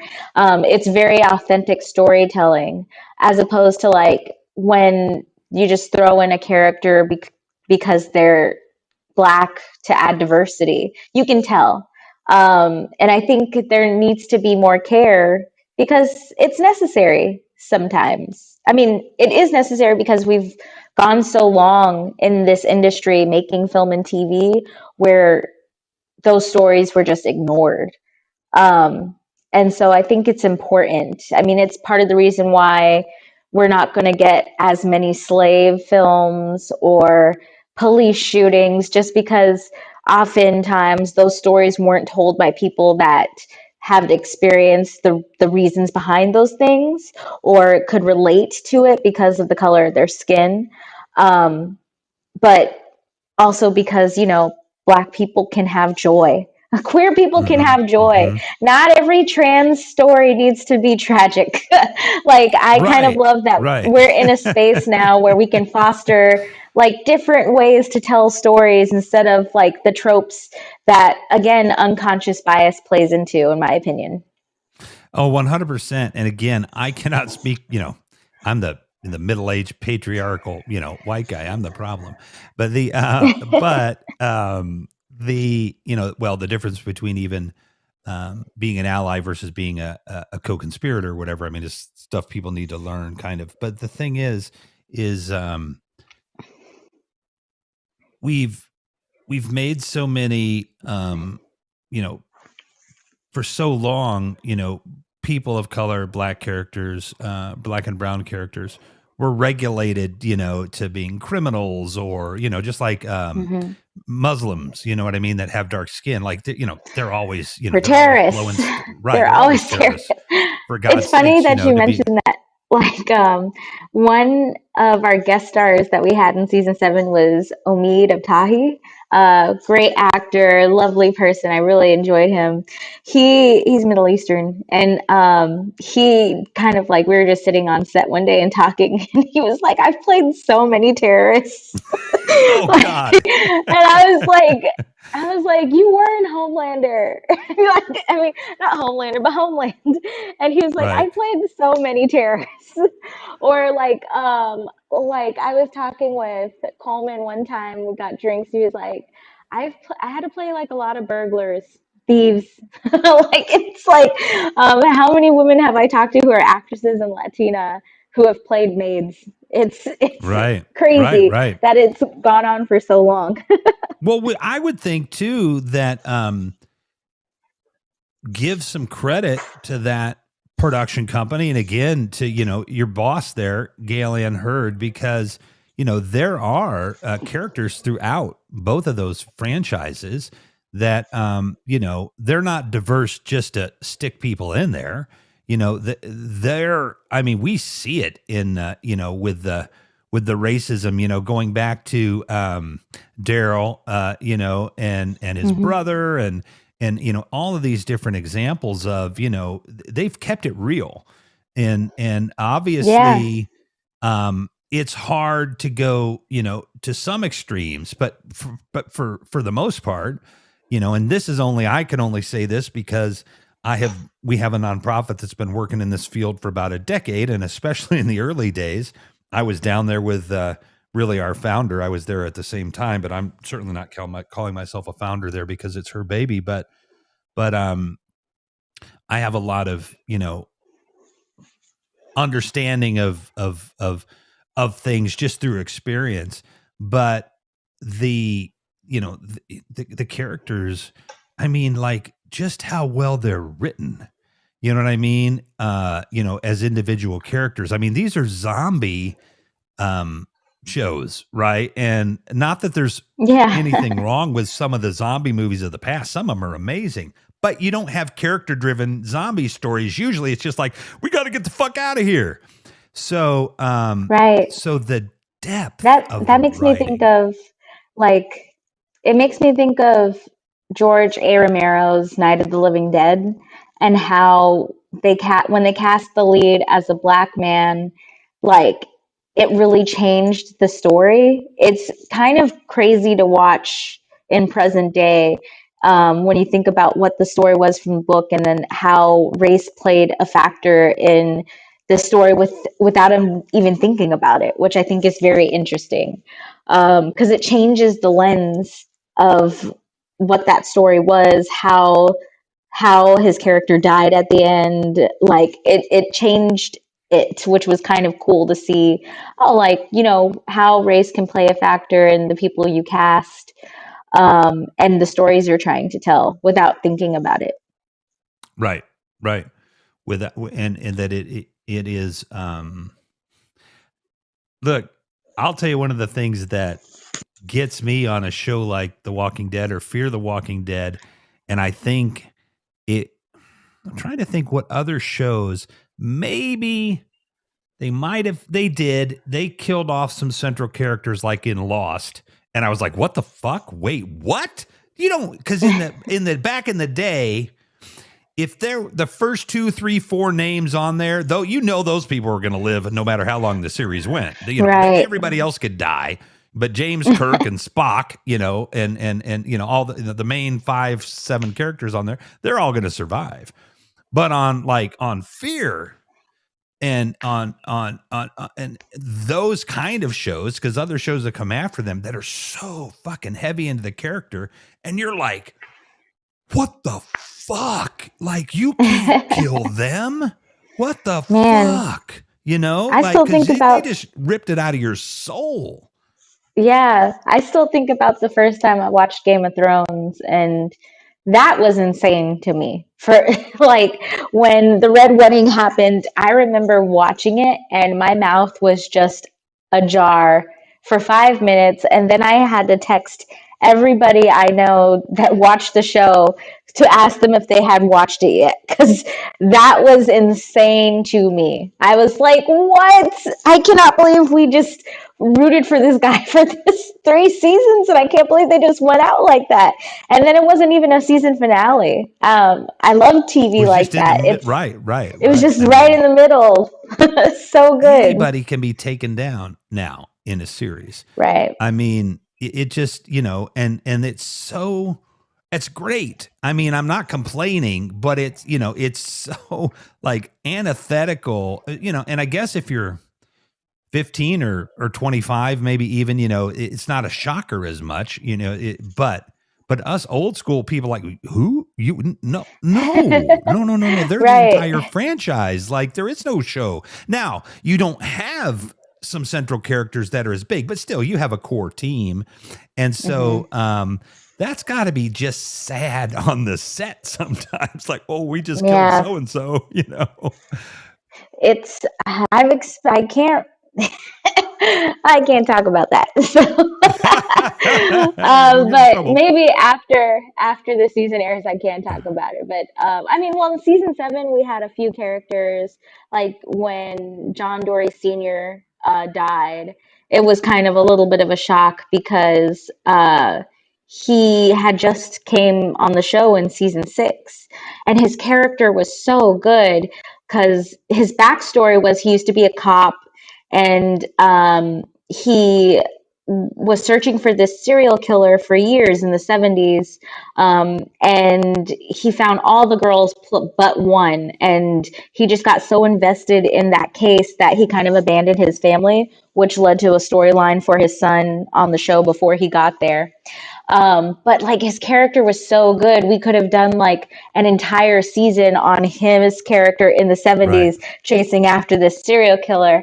And so when we read this, knowing he's such a great character, like we've had like a few people where one of them, Demetrius, played was it Elijah?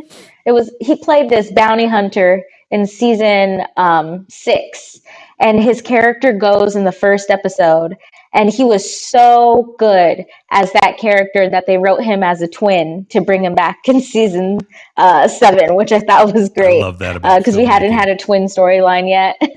Yeah. But we've had like, a couple characters where it was like, damn, they were really good, but we always kill off the good ones. Yeah. Oh my goodness.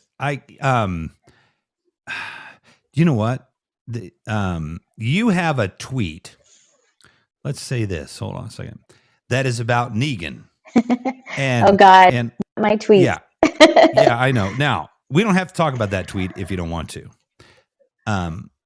No, we can talk about it because it's pretty. I'm rewatching The Walking Dead. I'm rewatching The Walking Dead now, and it's because I haven't watched the finale yet. But I wanted to rewatch the entire series. I haven't either because anyways, so I thought it would be great. And it just so happened, right? Because then it will really be over.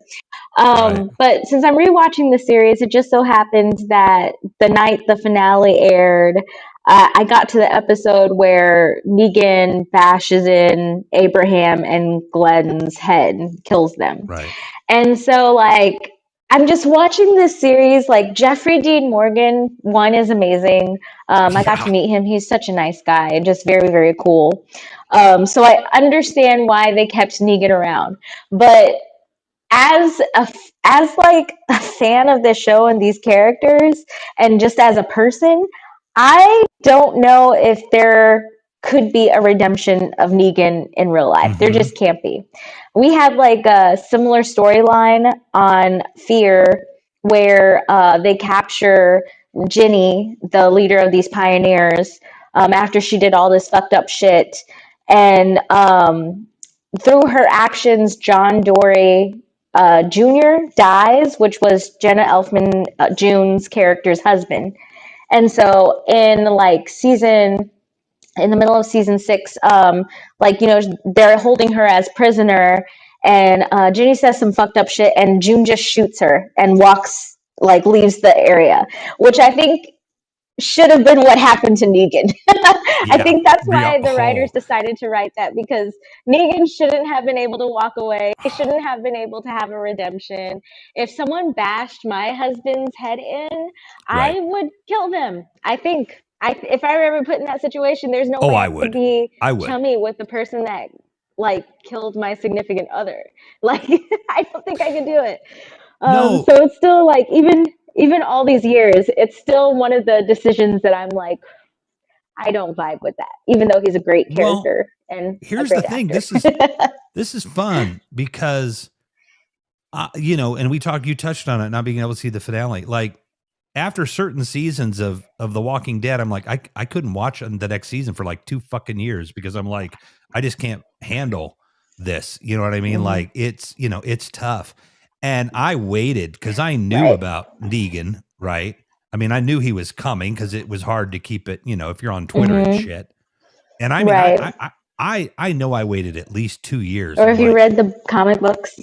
Yeah, exactly. Right. For anybody that I'm like, because as an actor, if Jeffrey Dean Morgan were walking down the street and I'm carrying a baseball bat with nails sticking out of it, and he looked at me sideways, I might want to that's how good an actor he is. I might want to take him down because he's fantastic.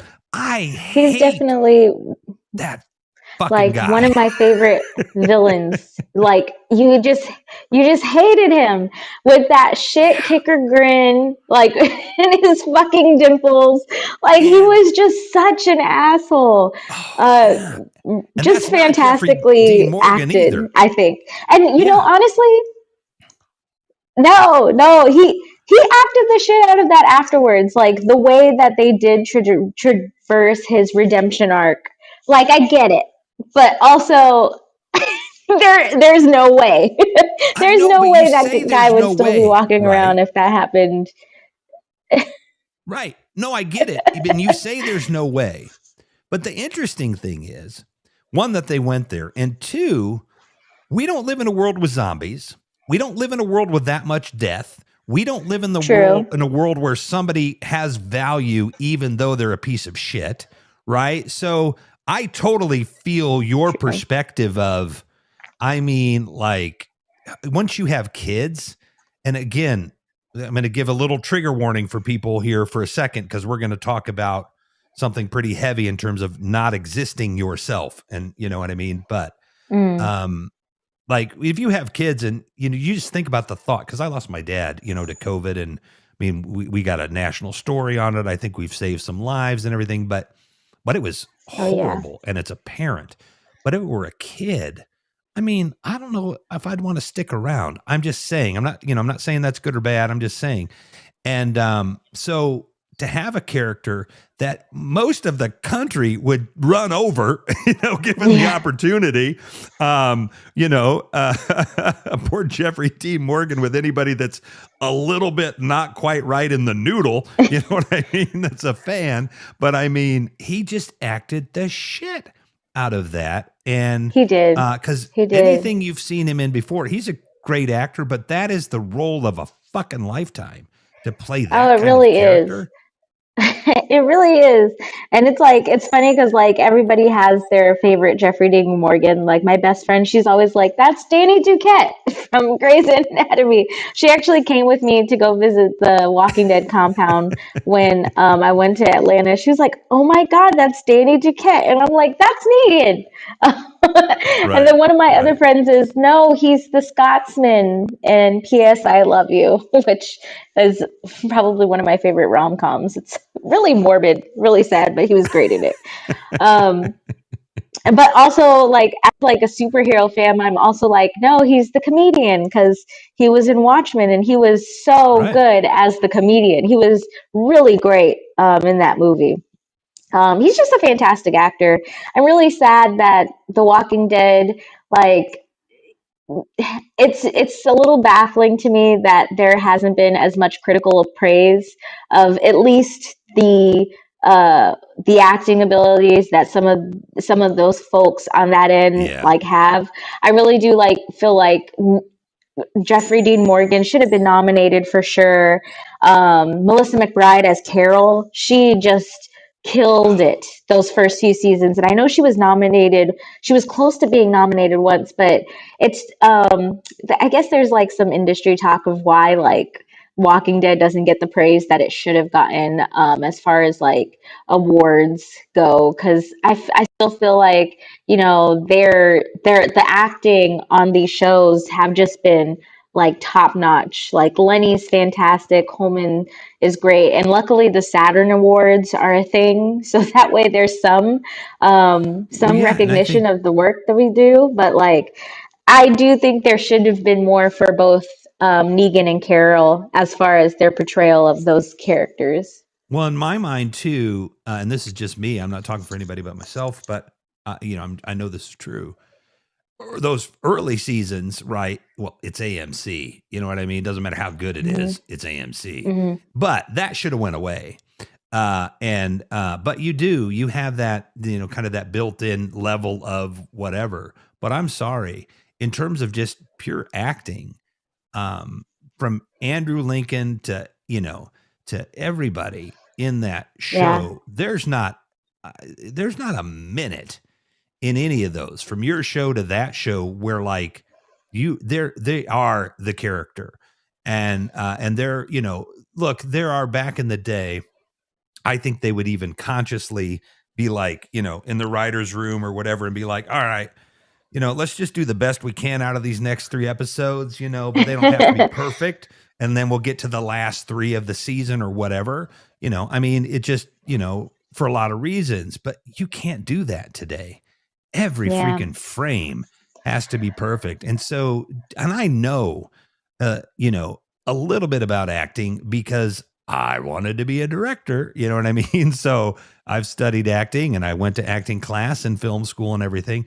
And it's hard as fuck for me. So hard. Yeah. And honestly, every day we go on set, I'm still in awe that like the performances they pull out for everybody across the board, like they're just so good. They're all just so very good at what they do, and especially like for the heavier stuff. I will say also, like, we've had the fortune of having really great child actors. Alexa Niesenson playing Charlie, fantastic. We've had a few kids on this upcoming season that really just knock it out of the park. Zoe Coletti, who played Dakota on season 6 and 7, she was just really good. And it's kind of just interesting to see like child actors like really pull it out of themselves, because I'm like, damn, when I was that age, I don't think I could have had the emotional aptitude to be able to do that. Right.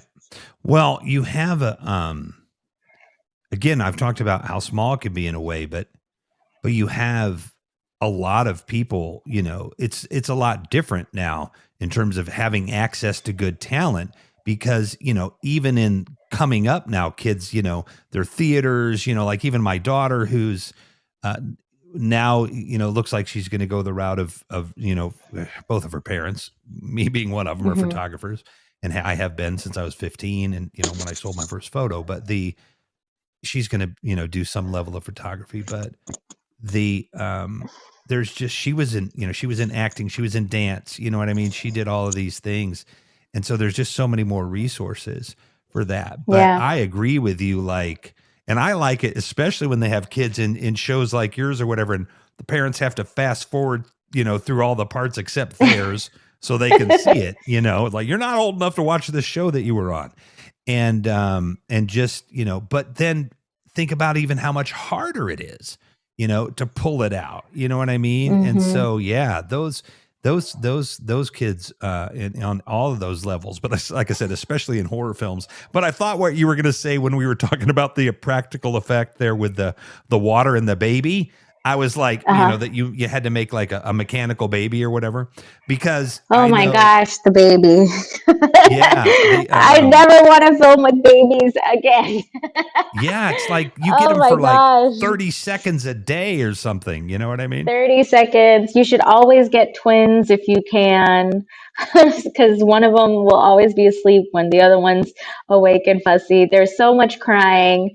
And then the prop baby that they had was just terrifying. It looked like I don't know if you ever seen that video of Twilight Chucky. when they had the mechanical baby. They had Renesmee, the mechanical one, and it was just like, this is scary. It was the creepiest little thing, and it just did not look remotely real. So it's just so funny whenever I watch those episodes back to see where the prop baby is. Oh, I hope that kid, whenever she gets older and watches this stuff, like there's like a scene where we're lowering the baby in this elevator shaft, and we actually did that practically. We made it as like, our stunt team is fantastic and they made it as safe as possible, but it was also like we really lowered a baby down 3 flights. That's kind of crazy. I hope she's not traumatized when she watches this stuff when she gets older. Yeah, that's crazy. Like, because I know just not from working with it, but you know, just how short a period of time you get, the younger the kid is, you know, how long they can work. You know, it's just basically you get to wave to the baby and that's it. The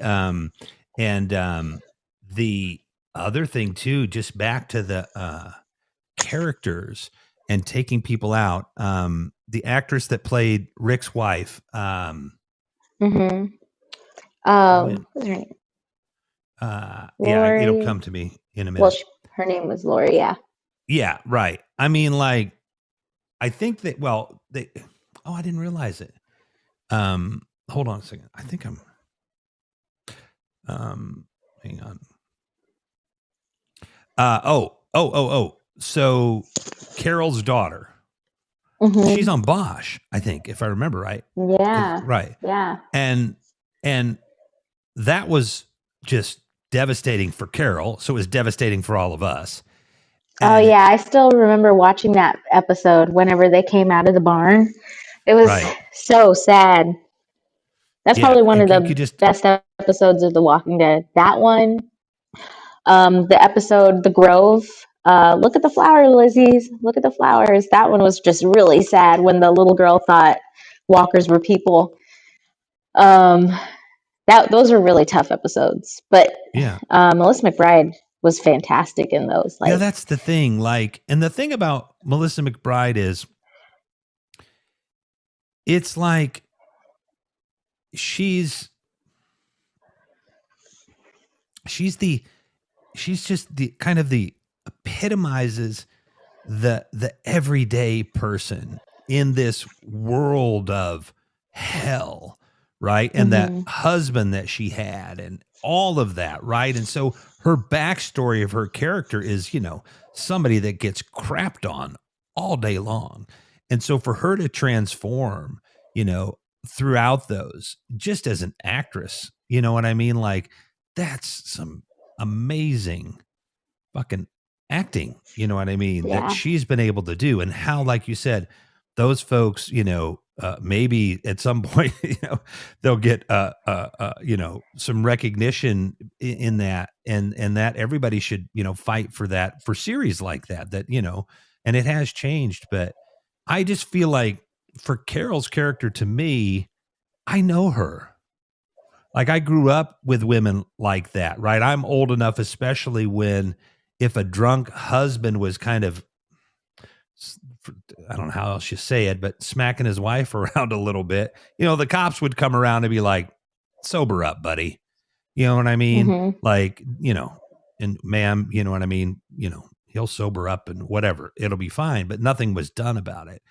And so it is, she's just, yeah, that's good writing and just gut wrenching across the series. It's like, Right. you just killed me. You know what I mean? Like, you can't do that. I love that character. And so that is so brave when that stuff started to happen.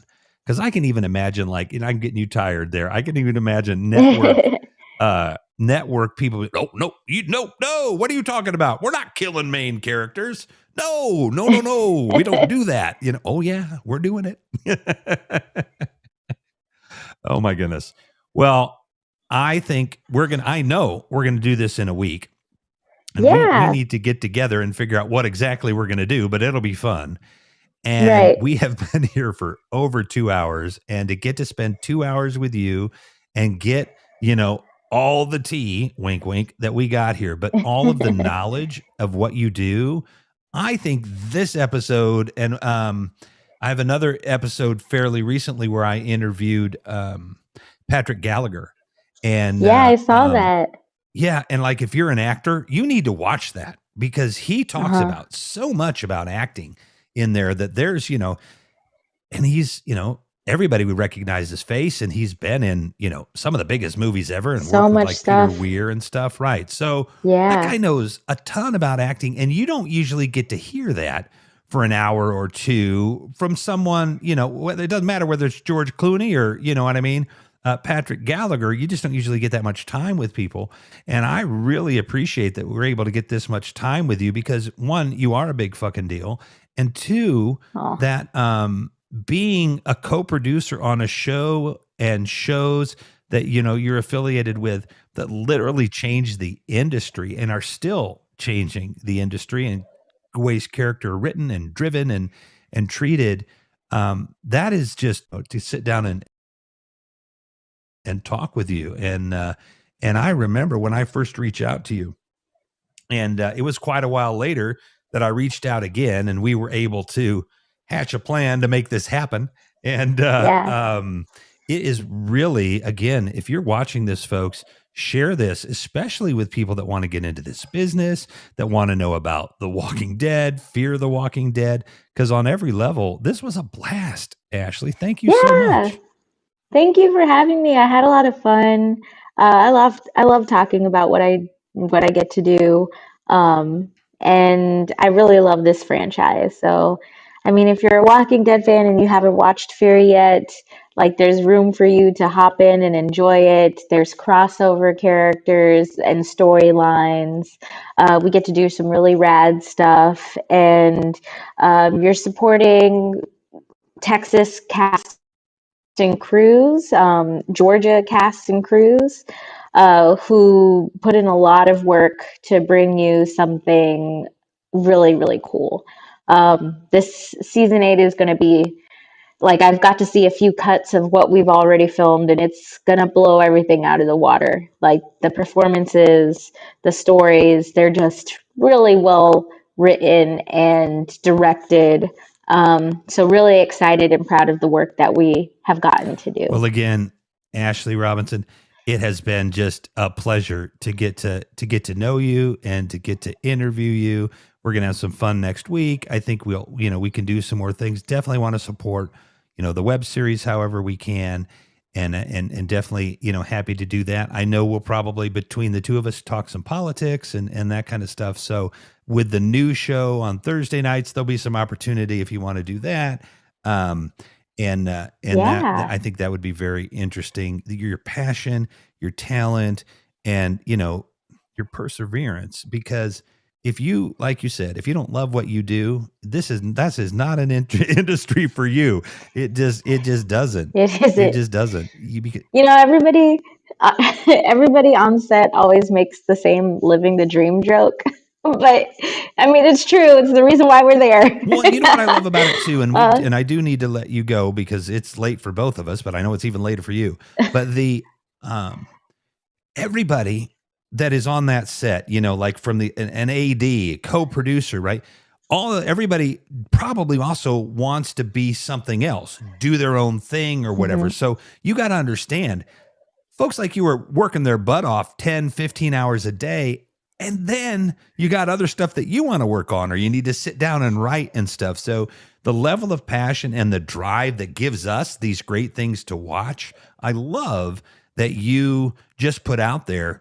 Watch Fear because it's great, but also watch it because you're supporting the people that I love and that I work with. And even on that next level of, they're going to go on to do things. You do not work on you don't have people that work on a series like that some of them don't go on to do amazing stuff because it's such a great training ground. So you are definitely just,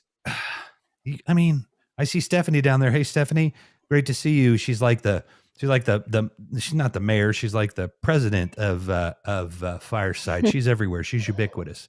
And to talk about somebody that does great interviews, but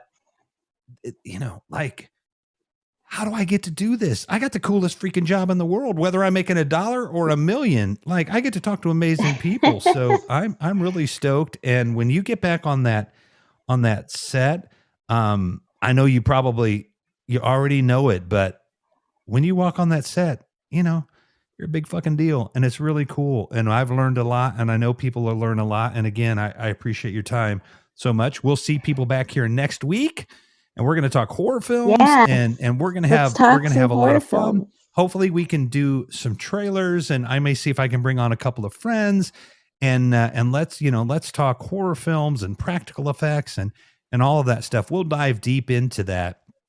And I know that you are a big fan of it, and I didn't touch on it as much tonight because I know we've got that whole thing to touch on, next week.